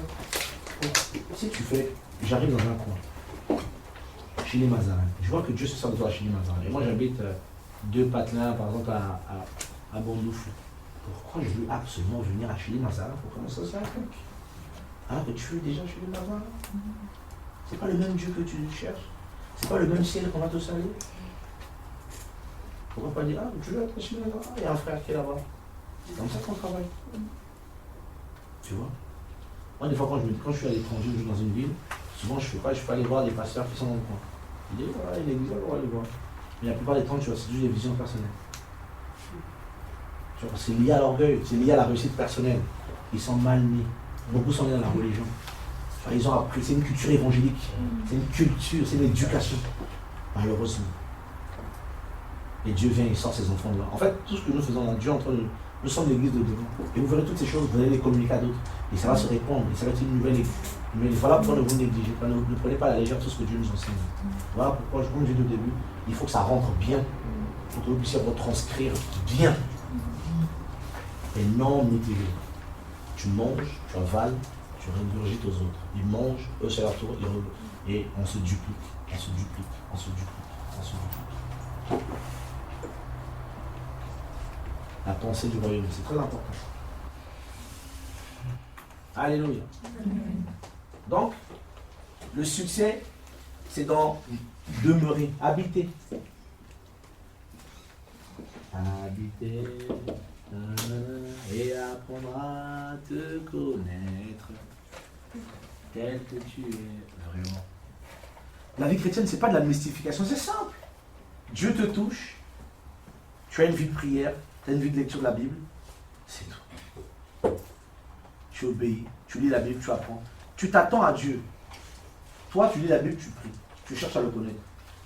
Et lui-même, des fois, de temps à autre, il viendra, il met dans ton cœur, va prier. Tout à coup, tu as une envie de prier, je vais prier un peu. Tu te dis, ah, j'ai envie de prier. Non, il est venu et il a déposé dans ton cœur. Un jour, je chantais dans la cuisine. Je chantais, c'était là, je dis, oh Jésus. J'entends, il me dit, viens dans ma présence. Je dis, quoi? Viens. J'ai laissé tout ce que je faisais, j'ai couru dans ma chambre. Ah, j'ai fermé la porte, je me suis mis à genoux, je suis tombé, pouf. Je suis parti, blah, félicitations. Parce que j'étais tellement dans la joie, je chantais. Et ça, le Seigneur me regardait, et il était content, il dit, ah, il dit, viens, viens, viens. J'ai couru, j'ai fermé la porte. Comme s'il attendait que je vienne pour qu'il me visite. Des fois, c'est beau. Mais c'est une vie simple. Tu chantes, des fois, tu es comme ça en train de chanter, tout ça. Et il t'ouvre les yeux, tu vois, des anges comme ça qui viennent, tout ça descend. Et ah, une présence éclate, tu pars encore, tu commences à chanter dans les langues bizarres, tu danses, tu es dans la joie. Et quand les anges repartent, tu as l'impression que tu es un prince, hein, tu es content de ta vie. Tu dis, moi j'ai une vraie vie, moi. Alors, moi j'ai un bac plus 15, je suis cadre, je suis machin. Mais moi je suis pas cadre sup, mais c'est terrible. Et Dieu te nourrit, te fortifie, te fonde, il te bâtit, t'enracine en lui. Et tu grandis, tu grandis, tu grandis, tu grandis, tu grandis, tu grandis. Et un jour, paf, Dieu te dit, va faire ceci, va faire cela, va faire ceci, va faire... Et tu commences. Tu fais ce qu'il te demande, simplement. Nous sommes des gens qui faisons ce que Dieu nous demande. On sert Dieu avec Dieu, pas sans Dieu. On ne fait pas pour Dieu, on fait avec Dieu. On demeure en Christ, on habite avec Dieu. Tous les jours de ta vie, Dieu est là. Mais encore, il faut le croire. Il faut le réaliser par la foi. Que Dieu habite en moi et que je vis avec Dieu tous les jours. Le Seigneur nous parle tous les jours. Souvent, c'est nous qui ne comprenons pas son langage, sa manière de nous communiquer sa pensée.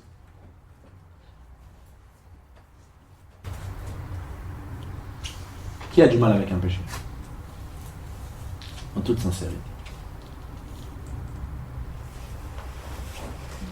Moi j'ai du mal avec plein de péchés, en fait moi c'est un peu particulier. En fait moi je suis là vraiment pour découvrir vraiment découvrir encore plus, enfin j'ai toujours cru en Dieu, mais je voulais vraiment avoir cette connaissance là. Et donc je suis consciente, parce que depuis que je suis là de cette semaine, je suis consciente que je suis vraiment bébé, même plus que bébé. Hein. Je suis dans la phase spermatozoïde. Ça, j'ai bien compris. Mais en fait, ce que j'ai compris cette semaine, c'est vraiment là, on m'a donné les clés, pas un trousseau, mais vraiment les clés pour que quand je rentre chez moi, dans ma ville, je puisse avoir cette intimité avec Dieu. Donc, par contre, j'ai conscience que j'ai des péchés, qu'il faut que je fasse en sorte que Dieu m'aide à les corriger. Mais j'en ai tellement. À les jeter surtout. J'en ai tellement que je ne pourrais pas faire toute la liste. J'ai des qualités, et bien sûr, heureusement. Heureusement qui permet d'équilibrer. Parce que voilà. Mais j'ai conscience que j'en ai plein. Des fois, je suis colérique. Ça m'arrive de critiquer. Enfin, j'en ai plein. Que Dieu puisse te garder. Si tu es sincère, le Seigneur te fera grâce. Si tu es vraiment sincère avec lui, il te fera grâce. Et il prendra soin de toi. Et je pense que l'œuvre que Dieu a commencé avec nous, dans nos cœurs, dans nos vies, il ne va pas lâcher. Enfin, il ne va pas l'abandonner, évidemment. Ah oui. Qui d'autre? Moi, je suis dans le même cas que ça. Elle aussi? C'est vraiment dans mes émotions. Les émotions. J'ai du mal à contrôler les émotions. C'est qu'il y a quelque chose qu'il te faut. Qu'il te faut.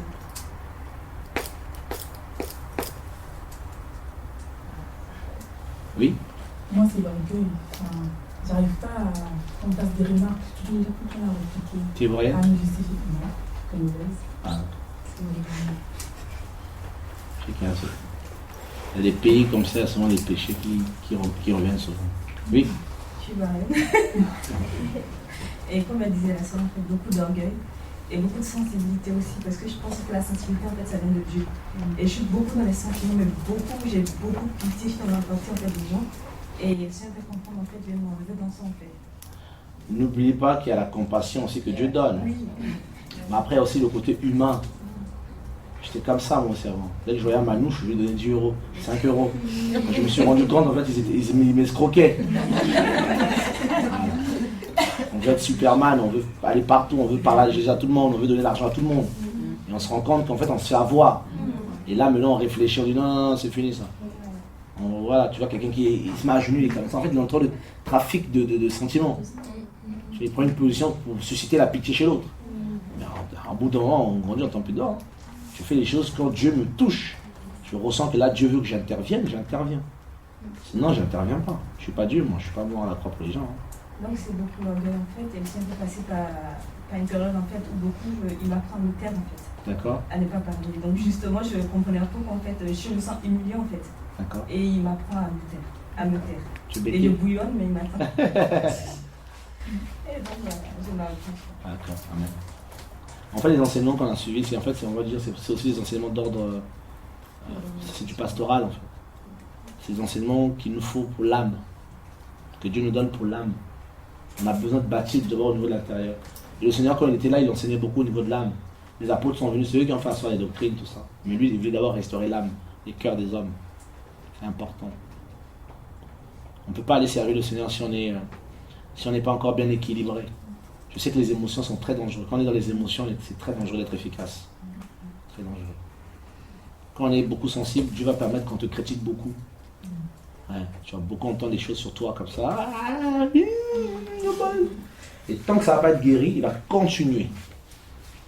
Et pourquoi? Personne ne m'aime. Dieu est derrière ça. En fait, il a un but, il veut enlever. En fait, le jour où tu vas dire, de toute façon, maintenant, c'est bon, je vis ma vie, les gens vont dire ce qu'ils veulent. Aujourd'hui, à partir de maintenant, là, je prends la décision, j'en ai plus rien à faire. C'est bon. Tu t'imagines, Dieu t'élève, ma soeur. Dieu te confie 20 personnes. Satan rentre là-dedans. Il veut t'achever. Il rentre dans le cœur d'une personne là-dedans. La personne te critique. Si tu n'es pas préparé, tu vas faire, ah, toi tu me critiques, allez, sors d'ici, je ne vais plus te voir. Il y a une âme qui se perd. Et le prigo, le comprend, bon, là. Et toi aussi, tu commences à boire ou à craquer ou à. C'est fini. Et c'est tout le troupeau qui est, tout bien ce que Dieu t'a confié qui part. Et souvent, même dans les couples mariés, c'est souvent ça. Ça t'en rend par la colère pour casser l'union. Tu vois? Ramène des choses comme ça pour casser. Beaucoup de choses. Il y a quelques temps, Dieu m'a enseigné, en fait, tu sais. Et je discutais avec mon épouse, on est en train de parler. on n'était pas d'accord sur un sujet. Elle disait qu'elle n'était pas d'accord. Moi, je disais que je n'étais pas d'accord. Et je lui disais, on va prier. Selon moi, c'est l'enseignement, on va prier. Celui qui aura tort, Dieu dira qui a tort. Et pendant que je vais prier, Dieu me dit, mais laisse tomber. Il y a un, tu es dans ton orgueil, même la prière que tu veux faire, dans ton orgueil. Elle aussi dans son orgueil. Donc vous deux, vous êtes dans la même position. Moi, je ne veux pas vous répondre. Je dis à ma femme, tu sais quoi? Déjà, on arrête déjà avant de parler, on va d'abord se repentir. Parce que toi, tu es dans ton orgueil, tu ne veux rien comprendre, tu veux avoir raison, tu veux tout savoir. Moi aussi, dans mon truc, je veux pousser à avoir tort. Comment ça se fait avoir raison, c'est quoi ça fait? Tout ça, moi, je sais, mais on compte. Viens, on va demander pardon. On a prié le Seigneur. Pardonne notre orgueil. Si on a pris une position qui est mauvaise, parle-nous. Donne-nous en fait la solution. Et Dieu intervient. C'est simple. Une fois, je suis là, il m'enseigne, et mon épouse en même temps, il nous parle en même temps, les deux en même temps. On entend ce qu'il nous dit. Ah ouais, c'est vrai, on est enseigné. Mais quand il y a l'orgueil là, le Seigneur ne peut pas. Il y a le péché. Il ne peut pas, parce que des fois, quand il y a des histoires de couple, on veut tout régler dans la violence, parce que en fait, c'est l'orgueil. On veut régler dans la colère, dans l'animosité, parce qu'il y a l'orgueil. Toi, tu dis quelque chose, je ne suis pas d'accord. Pourquoi je suis forcément obligé de m'énerver? Si je trouve que tu ne veux pas me croire, je fais quoi? Je prie. Seigneur, moi je dis, elle ne croit pas. Si vraiment que c'est toi qui es Dieu, parle-lui. Moi je vais dormir. Ça, tu comprends? Ne vous froissez pas avec les uns les autres. Nous avons un Père qui nous gère. Tu parles avec ta soeur chrétienne, elle n'est pas d'accord. Ça sert à rien que vous vous preniez la tête.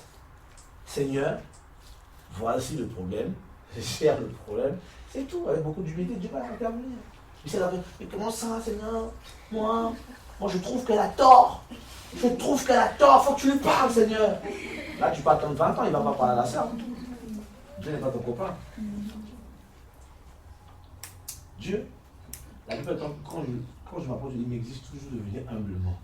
Si je viens avec lui, non, je ne suis pas d'accord, il dit, tu vas attendre, non, ils ne sont pas d'accord.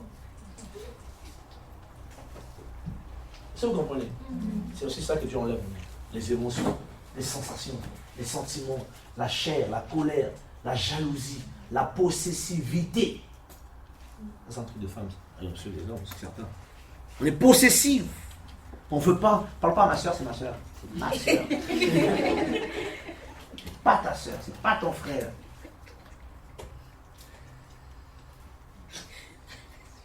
C'est ça que vous comprenez? Et quand tu vas te marier, si le frère fait l'œuvre, s'il y a des sœurs qui sont là, qui sont des enfants de Dieu, à qui il parle, donne des conseils ou il entend encadrer, toi tu es derrière, regardez, cette sœur-là, hein, je la sens pas du tout. C'est la manière dont tu regardes là, j'aime pas trop du tout ça, la jalousie. Et si elle ne change pas, elle peut détruire l'œuvre. Et si elle détruit l'œuvre, Dieu va frapper le couple. Il y a beaucoup de choses. Hein. Les émotions, ça détruit. Voilà pourquoi Dieu nous sanctifie, travaille nos cœurs. Voilà pourquoi nous pleurons beaucoup. Voilà pourquoi tu vas continuer à pleurer encore. Jusqu'à ce que Dieu sanctifie le cœur. Il enlève la frustration, la peur d'être abandonné, la peur d'être lâché. Combien même il y a des gens qui sont mariés, ils ont peur que son mari l'abandonne. Je ne te fais pas confiance. Ah bon, tu vas faire confiance à qui? J'ai peur qu'un jour tu t'envoies sans moi. Ah bon? La peur et le coup. Mais cette peur-là, c'est l'ouverture même de la porte de ce que tu as peur. Parce que ta peur va te pousser à poser des actes. Et ces actes vont nuire. Et le Seigneur, dans son amour, quand il voit tout ça, il fait quoi?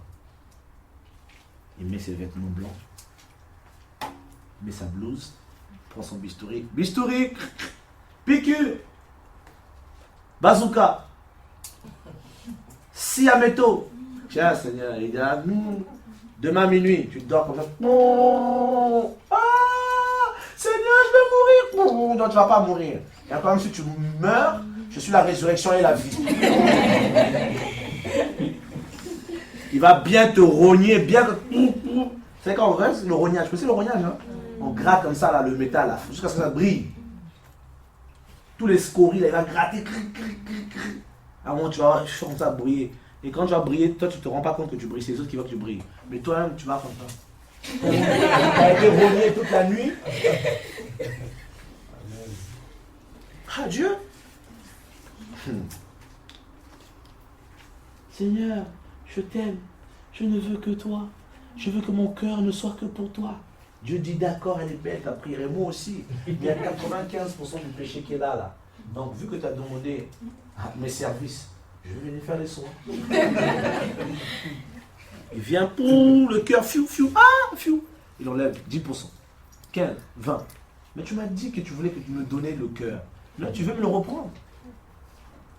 Quelqu'un qui dit à Dieu, je te donne ma vie. Quand les combats arrivent, il dit, redonne-moi ma vie.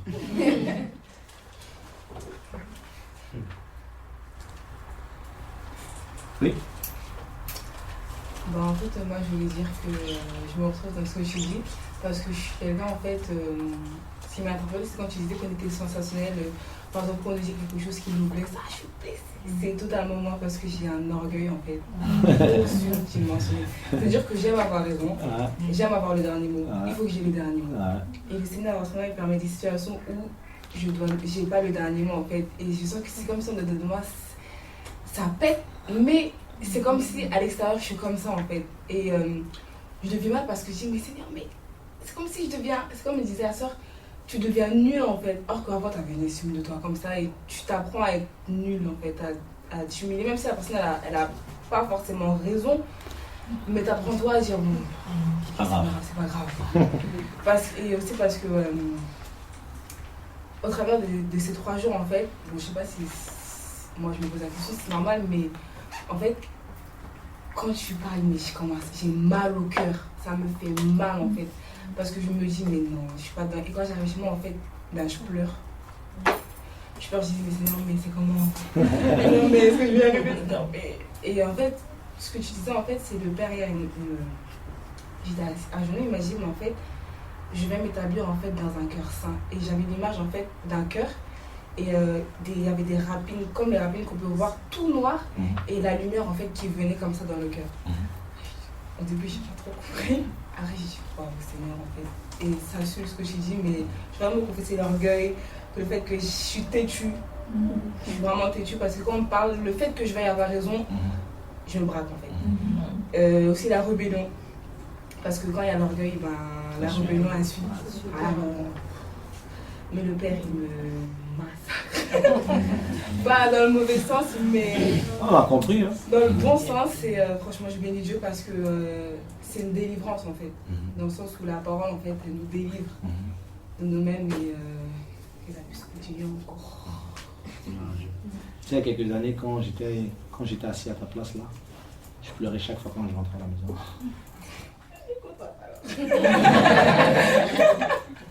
Ça me trucidait, je pleurais, je me disais à l'époque, je vais aller en enfer de toute façon. Je n'y arriverai jamais de toute façon. Je suis trop orgueilleux de toute façon. Je suis trop ceci de toute façon. Tu n'y arriveras jamais de toute façon. C'était trop dur. Mais en fait, cette réaction, c'est la chair qui refuse de mourir. Tu vois? Il te dit non, pas moi. Parce qu'on est en train de le crucifier là. Parce que la parole vient poupou. Et l'esprit réagit, dit ah. Et la chair dit non, moi je ne vais pas mourir comme ça, tout ça. Mais il est en train de mourir, il prend des coups. Dieu aime l'humilité. Moi le Seigneur me brise, il m'a brisé. Juste pas à cause de l'orgueil. Maintenant je dis, comment se passe bon? On fait la paix, je m'humilie, d'accord? Je m'humilie. Dieu, il casse. Hier, on pouvait se plaindre, aujourd'hui, on bénit Dieu. C'est beau, c'est bien d'être brisé par le Seigneur. Il y a un but derrière. Plus tu te brises, plus ton intimité augmente et plus tu grandis. C'est comme ça que ça marche. En fait, c'est les mondages. Tout simplement. Mondage. Est-ce que c'est normal que parfois j'ai l'impression de me sentir inutile?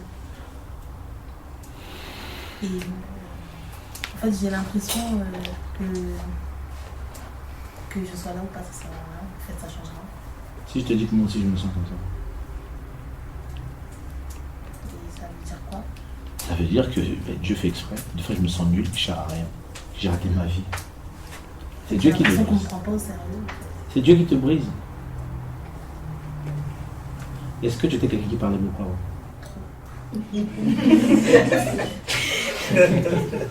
Comment je sais ça? Expérience. Tu vois? Et quand tu dis je suis brisé comme ci, vu que je suis passé par là, je sais que Dieu brise les gens qui parlent beaucoup comme ça. Vu que tu m'as attiré l'attention, tu m'as égayé les gens, hein, qu'est-ce qu'il fait? Dieu va faire que les gens vont plus te calculer. Tu vois? Les gens vont plus te calculer. Ils vont te rejeter. Tu dis comme un caca, des fois ils disent vas-y toi. Et ça fait mal après, tu vois, de te blesser. Et en fait, cette blessure-là là, que tu vas avoir va faire que tu ne voudras plus jamais te comporter comme ça. Tu ne voudras plus beaucoup parler. Et Yahweh dit je suis Yahweh qui blesse et qui guérit. Et une fois que tu ne le voudras plus et qu'il verra de ton cœur que c'est parti, c'est bon, il te guérit. En fait, il te fait passer par là pour enlever ce côté qui n'aime pas chez toi. C'est simple. Quelqu'un me dit, il y a ça dans ma vie, je trouve ça. Je dis, t'étais comme ci, c'est comme ça, c'est comme ça. C'est comme ça que ça marche. C'est tout le même travail. Oui. En fait, moi, souvent, j'ai du mal quand certaines personnes me voient. Te voient? M'envoient. Par exemple, on me dit, va faire ça, et parfois ça m'énerve. Certaines personnes, je vais dire l'exemple, par exemple, ma mère, parfois elle m'envoie, ça m'énerve, je sais pas pourquoi. Vous êtes combien dans le ventre de votre mère? On est deux. Deux? Fille, garçon? Oui. Tu étais la fille quand tu étais petite. Il y avait un garçon, choyé. Tu étais élevée comme une princesse. T'as vu? Je savais que vous étiez deux, fille, garçon. Tu sais quoi, la fille, garçon, la fille a toujours toutes les prérogatives.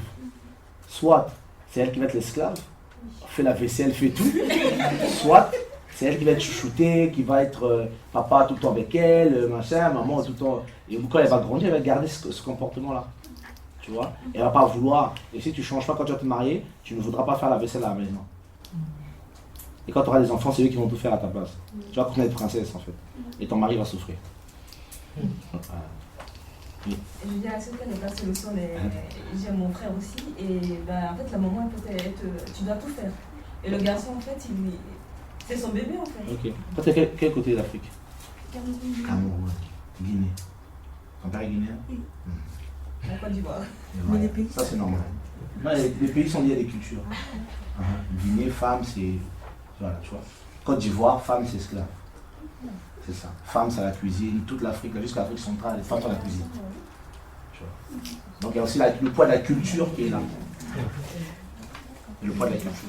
Aux Antilles, par exemple, les femmes sont on les apprend à se battre dès leur plus jeune âge. Voilà. Un homme ne joue pas avec toi, et la femme antillaise, elle va aller à l'école, elle va avoir le permis à 18 ans, elle va se forcer, elle va se battre. Et quand elle est mariée, si elle ne paye pas, je les avais. Moi, par rapport à ça,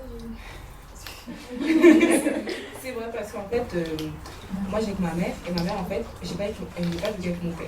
Donc du coup, c'est ma mère qui fait tout. En gros, c'est elle l'autorité, c'est elle qui fait tout. Et en fait, je me rends compte qu'en grandissant, en fait, je commence à devenir le même caractère. C'est normal. Dans le sens où, avec mes frères et soeurs, j'ai l'autorité comme ça, j'ai une facilité pour gérer. Et moi, ça me fait peur parce que quand quelqu'un, par exemple, veut s'introduire dans ce que moi j'ai prévu, j'arrive pas.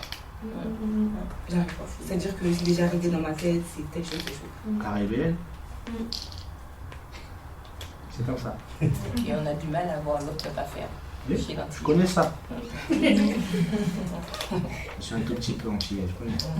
Je connais très bien. Donc qu'est-ce qu'il faut faire? Il faut prier? Oui, il faut prier et demander au Seigneur de briser cela.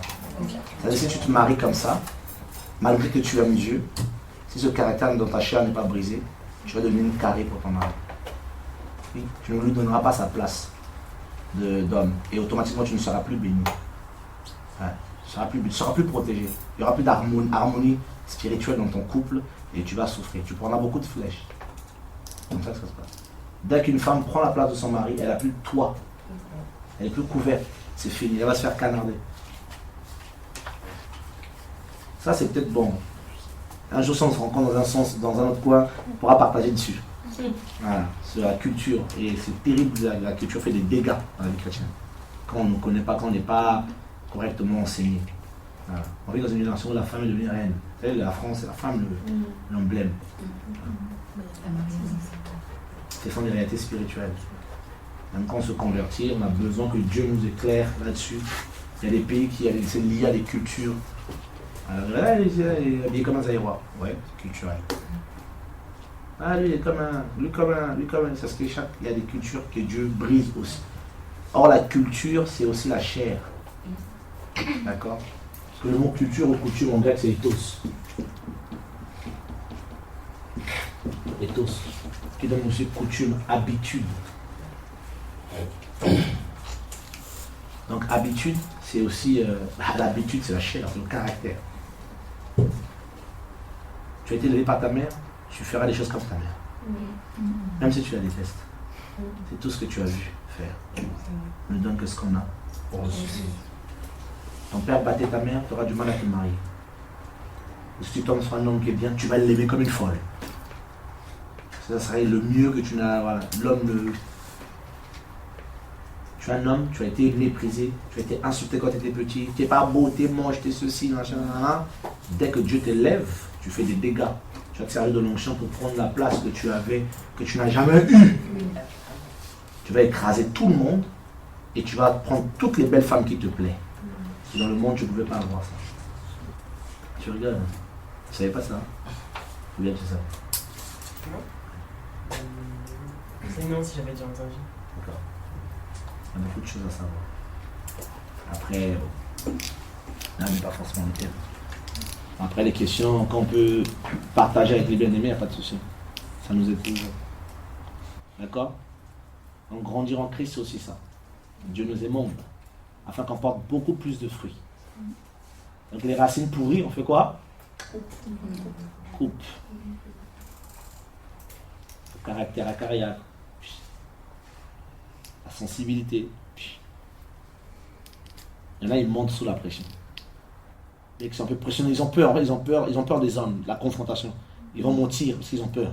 C'est toi qui as fait ça. En fait, ils vont chercher une demi-vérité, même s'ils sont chrétiens. Non, en fait, je voulais pas que, en fait, trop. On est drogué. Et ça t'en vient, te chope dans ça. Amen. Vous êtes triste, en vrai. Je suis sûr que c'est une session qui nous a rendu humble. Seigneur, brise-moi encore, aide-moi, sanctifie-moi, travaille-moi. On prie souvent comme ça, non? On ne se rend pas compte. Sanctifie-moi, change-moi, change mon cœur, que je sois à l'image de Christ. Mais quand ça vient maintenant là, tu sais quelle pensée que je viens d'avoir? C'est bizarre, je ne sais pas. Mais je vais quand même dire la pensée. J'ai vu le make-up. Vous connaissez vous les femmes de make-up? Oui. J'ai vu comme une table, une femme, une sœur, avait beaucoup de produits de maquillage comme ça. Chez elle. Plein. Ça aussi c'est un caractère. Tu as plein de fond de teint, des rouges à lèvres, du jaune à lèvres, du gris, des vernis de toutes couleurs, des fonds de teint rose, couleur sucrée, nacrée, tout. Vous savez c'est quoi la trace derrière là? C'est le m'as-tu vu. Et souvent encore pire, la séduction. Subtilement caché. Tu vas mettre beau, joli. Tu aimes bien ça, tu aimes bien. Tu ne peux pas sortir aller acheter le bout de pain sans maquillage. Non. Même pour aller acheter l'eau en bas, il faut que tu te poudres. Mais qui va te regarder là? Tu te poudres pourquoi? Non, c'est pour le Seigneur que je le fais. Menteur. Le Seigneur peut t'accepter en jogging aussi. Hein. Il n'est pas compliqué, hein, le Seigneur. On a autant de maquillage. Oh, des fois, je rentre dans la chambre de mes sœurs, je suis choqué. Je dis, mais c'est quoi ici? C'est Sephora? Des tables. Des fois, je dis, mais tu sors comment? C'est quoi cette couleur? Va l'enlever. Parce que là, tu es jaune. Comme si tu es mal nourri. Des couleurs, c'est terrible, hein? La chair. Afin de porter beaucoup de fruits. La sanctification est un fruit. L'amour de Dieu est un fruit. La crainte de Dieu. L'hospitalité. La bonté. La joie. L'amour. Toutes ces choses-là, en fait, ne peuvent être reçues que par ceux qui sont en communion avec le Seigneur. Les fruits de l'esprit, c'est là. Vous le savez, hein? C'est dans l'esprit humain que Dieu les donne.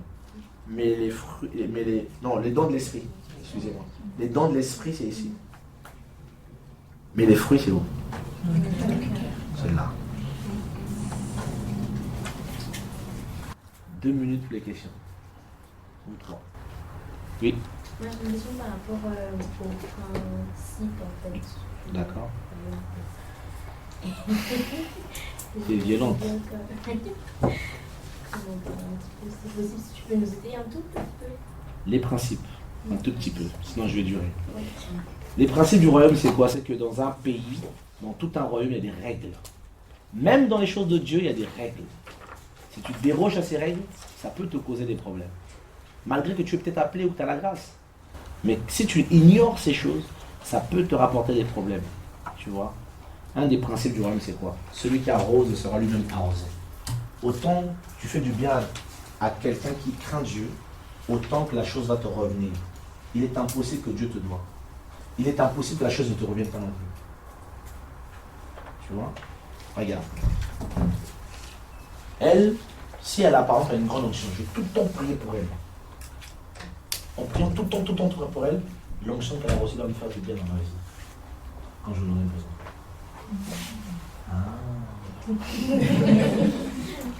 Il y a des principes, oui, il y a des principes comme ça.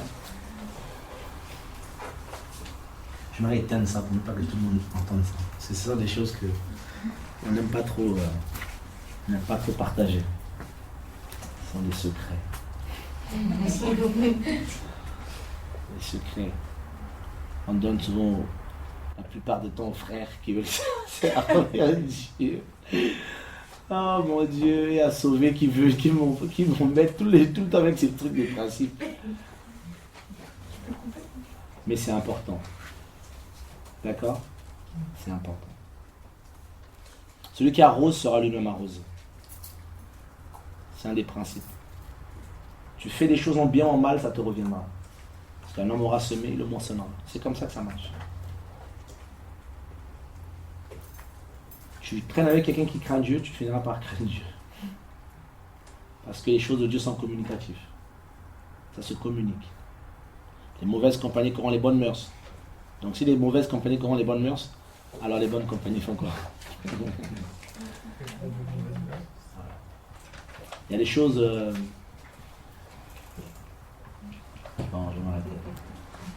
Oui? Comment savoir avec qui marcher? Les fruits.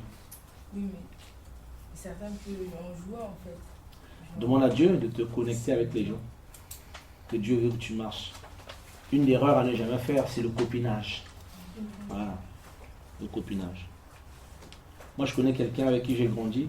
Enfin, dans le monde, il était mon meilleur ami. Il se dit chrétien, mais non, il vient dans les programmes de réveil et tout. Mais j'évite de l'inviter chez moi. Chez moi, je n'invite pas chez moi. Pourtant, c'était mon meilleur ami. J'évite d'aller traîner avec lui. Je ne veux pas. Parce que je ne veux pas que je tombe dans un piège d'autres fois quand on était païen. Et qu'on se mette à parler des choses du passé. Tu vois? Et que je devienne charnel. Donc j'évite. C'est une éducation que je me donne. Voilà. Et je lui dis, je ne suis pas ton copain. Je ne suis plus ton copain. Voilà. Je suis chrétien, je suis frère en Christ. Et voilà, fais ta route. Je peux te donner des conseils, on peut se donner des conseils. Voilà, mais je veux pas. Voilà. Je veux pas d'un meilleur ami dans le Seigneur. Mon meilleur ami s'appelle Jésus-Christ. Voilà, c'est tout. Et là-dessus, on est catégorique. Il faut apprendre à être dur dans la vie chrétienne. Ah ouais. Une autre question? Oui. Par rapport pour éviter la camaraderie, le copinage avec les frères et sœurs, parce que vous pouvez partager ce qui se passe dans vos vies si vous vous sentez mal, parce que la personne en face, elle peut avoir vécu la situation, mais il faut éviter de tout raconter, parce qu'après, est-ce que ça devient la légèreté, ça rend la... Oui. Notre confident, c'est qui? D'abord Jésus. On peut avoir des frères et des sœurs où on sent que voilà, le feeling peut passer un peu discret sur certaines choses, d'accord? Mais faut pas non plus que ce soit 3, 4, 5 ans. Moi j'ai un frère, j'ai un frère que je m'entends bien avec dans le Seigneur. Alors qu'au début, jamais je me serais entendu avec lui. Mais j'ai senti que le Seigneur nous a connectés ensemble. Et on a fait l'œuvre et voilà. Mais on s'est juré de toujours se dire la vérité et de se reprendre sévèrement s'il y avait des choses. Le jour où on arrêterait de faire ça, on se sépare, c'est ce qu'on s'est promis.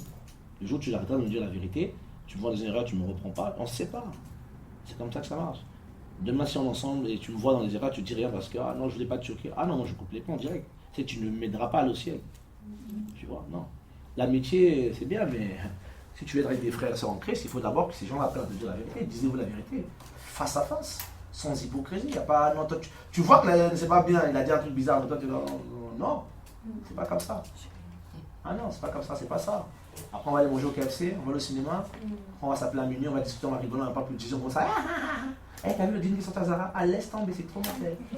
T'as vu le nouveau Vax? Il y a un truc qui est sorti nouvellement. Mais il y a un film qui est sorti, ça s'appelle je sais pas quoi. Ça, la légèreté. La légèreté totale. Parce que quand Christ est au centre. Bien, tout compris. Dès que Jésus s'extire de vous deux là, coupe pour toi. Faut pas se fatiguer. Hein. Ah non, faut pas se fatiguer. Faut pas se fatiguer. D'ailleurs, un chrétien n'est pas quelqu'un de public non plus. Pas non plus de grands amis. Quand même tu peux paraître entouré, mais tu es seul. Les amis du monde, du coup. Oh, ma soeur, les amis du monde, là c'est clair, on les met à nos oubliettes. Une chrétienne, moi je connaissais une soeur, elle était tout le temps, je vais aller manger avec des copines. Et des copines, quelles copines? Des païens? Elle me dit oui. Je la reprenais, elle ne voulait pas m'écouter. Je lui dis, mais t'es sérieuse? Des amis du monde, pourquoi faire? Elle est tombée. Elle est tombée avec un païen. Je lui dis, mais c'est normal. Tu vas aller manger avec des amis du monde. Quelqu'un est venu, ce jour, ce garçon t'a séduit, mais t'es tombé. Les mauvaises compagnies corrompent les bonnes mœurs. Un chrétien qui traite avec des amis du monde n'est pas chrétien, païen. Non, mais quand tu vas à l'école. Oh, mais l'école, c'est pas l'école, c'est différent. Quand tu vas à l'école, tu dis bonjour aux gens, vous parlez, mais toi, tu es chrétien, tu ne vas pas non plus aller rentrer dans leur conversation. Regardez les conversations d'aujourd'hui, même des jeunes, c'est quoi? Ça parle de sexe. Il n'y a que ça, les jeunes d'aujourd'hui sont complètement marteaux. Là, tu vas t'asseoir avec eux pour écouter leurs propos. Non. Il y a des frères, même des soeurs qui travaillent, ils mangent tout seuls à la cantine. Mais il y en a qui sont à la fac, à l'école, au lycée, ils mangent tout seuls. Parce que tu ne peux pas aujourd'hui. Les païens d'aujourd'hui, ils sont malades, tu peux pas être avec eux. Moi, quand je sortais des païens, j'ai l'impression que c'est des martiens. Je les regarde, genre, qu'est-ce qu'ils racontent? Ils sont bizarres, ils te trouvent bizarre et ils sont bizarres. Mais toi, t'es bizarre, toi. Je dis non, c'est vous qui êtes bizarre. Pasteur, le pasteur, oui, d'accord, mais vous êtes dans un autre monde. Notre génération, elle est terrible. Hein. Cette génération personnelle, je ne suis pas un grand saint, mais ça me rend fou. Quand je sors dehors, je deviens fou. Je dis, mais ces gens-là sont piqués. Vous voyez comment les gens sont habillés, mais je dis, mais attends, comment vous, les femmes d'aujourd'hui, vous sortez vous mettez des petits vêtements serrés, vous mettez des shorts, vous sortez comme... Vous n'avez pas de parents? Vous n'avez pas de mari qui peut vous reprendre? Et les gens trouvent ça normal.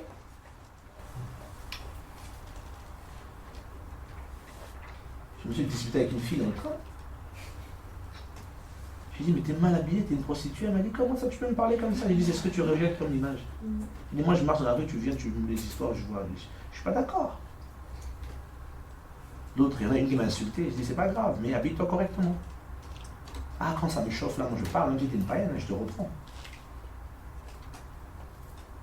Vous avez des copines païennes, tout ça, vous allez vous asseoir au McDo, vous allez raconter des histoires, mais non. Il faut que tu donnes aux autres envie, il faut que tu intrigues les gens. Il faut qu'ils soient intrigués. Elle là, elle est bizarre. T'es bizarre toi. T'es quoi? C'est toi, je vais te parler. C'est tout. Je lui dis la vérité. Alléluia. Être chrétien, c'est ça. Être séparé du monde. C'est le premier principe même de la création. Dieu vit que la lumière était bonne et sépare la lumière avec les ténèbres. Ah oui. Premier principe. La séparation de la ténèbres. La séparation. Tu as des amis païens, des copains? Non, c'est un copain à moi. Non, d'accord. Non, c'est un ami. D'accord. Et vous racontez quoi? Tu lui parles de Jésus? Si je fais plus de 30 minutes avec un païen, à parler comme ça, vous savez comment je me sens? Je me sens lourd. Chaque fois. Ouais, j'ai l'impression que j'ai perdu de l'énergie quand je sors de là. Et Dieu me reprend, c'est normal. Tu n'as même pas parlé de Jésus, tout ce que tu sais, les bêtises des païens. Je me sens lourd. Pas dans nos familles, les réunions de famille, c'est rien difficile. Ça parle de certains du monde. C'est compliqué. Hein? Être chrétien, là, c'est prendre une position pour la vérité. C'est pas facile. C'est pas facile. Il faut qu'il y ait une véritable séparation. Je pense qu'il n'y a personne ici qui écoute la musique du monde. Non. Qui écoute la musique du monde. Moi, je suis encore en phase spermatozoïde, comme je l'avais dit, donc je reconnais dans le péché parfois. Ça fait combien de temps que tu as donné ta vie? Mais j'ai toujours cru en Dieu, toujours. Mais que je m'intéresse vraiment à Dieu, en toute sincérité. Cette semaine? Non. D'accord. La semaine d'avant, il y avait...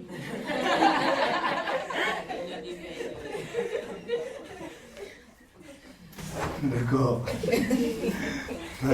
Mais je commençais à lire la Bible avant mon mariage déjà. D'accord. D'accord. Ok. La semaine d'avant. Ok. D'accord. En tout cas, tu vas te faire du bien. C'est juste un début. Voilà. Si tu es sincère et tu as un cœur ouvert, tu vas avancer. Et ton mari est chrétien? Oui. D'accord. C'est lui qui a commencé avant toi? Oui. C'est lui qui t'a mis dedans? Ouais, complètement. Okay. Plus mon beau-frère en fait qui est mort. D'accord. Ok. Et tu t'es inscrit ici comment? Qui t'a inscrit? Mon beau-frère. Eh ben, toi au moins t'as un beau-frère qui est bien. Un beau-frère qui t'inscrit à l'IDASCO, un très bon beau-frère ça. Tu pourras t'appuyer sur lui un jour pour prendre des conseils. Ah oui, c'est très parfait ça. Tu vois, ça c'est un chrétien. Il est utile. Ah oui, c'est important. Il est utile. En tout cas, n'écoute plus la musique du monde. Il y a des histoires bizarres derrière. Moi j'étais musicien.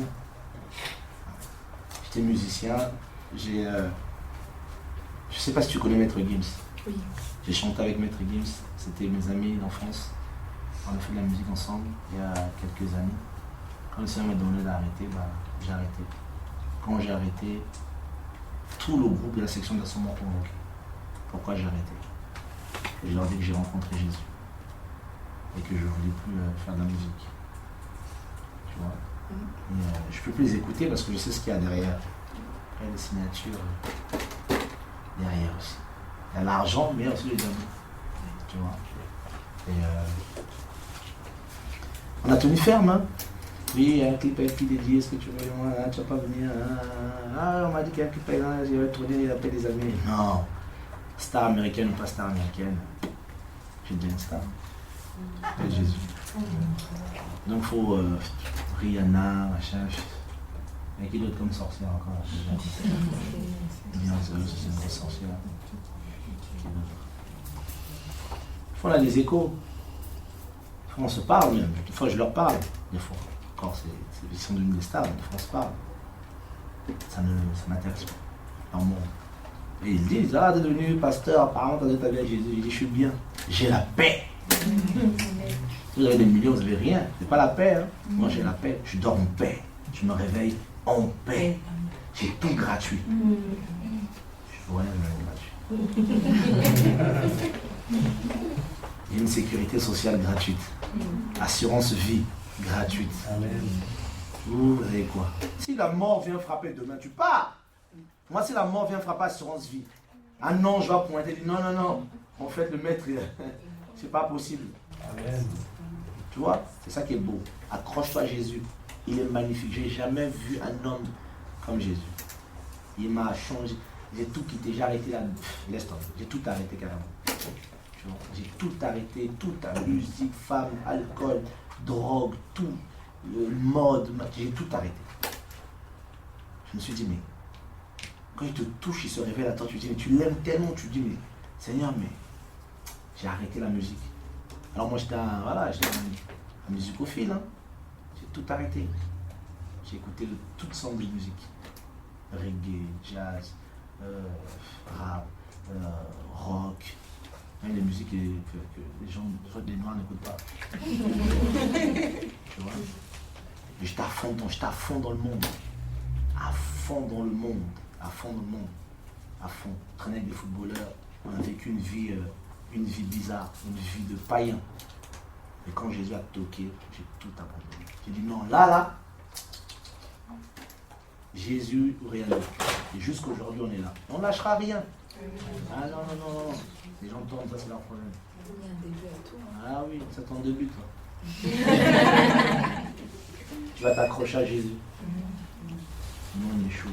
Je voulais juste ajouter un petit point sur la musique du monde. En fait, moi, j'étais idolâtre d'un chanteur de chez nous, parce que moi j'étais plus dans la musique de chez moi, le Congo, qui s'appelait Kofi. Ah, tu m'as fait peur. Non, eux tous. J'étais idolâtre de Kofi, Fally et Ferré, et en particulier un qu'on appelle Ferré.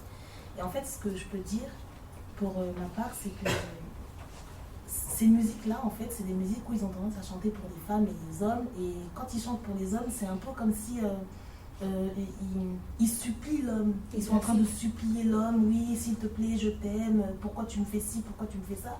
Et en fait, si tu remarques bien, ces musiques, elles nous collent à la peau. Parce que moi, j'écoutais tout le temps ces musiques, et ma vie était comme ça. Je suppliais tout le temps. Tous les petits copains que j'ai pu avoir, je les suppliais, c'était tout le temps. En fait, j'étais à leur servitude, en fait. Et voilà, c'était juste pour dire que ça nous colle à la peau, ces musiques, et que quelquefois, la vie qu'on mène correspond aussi à ce que disent certaines de ces musiques.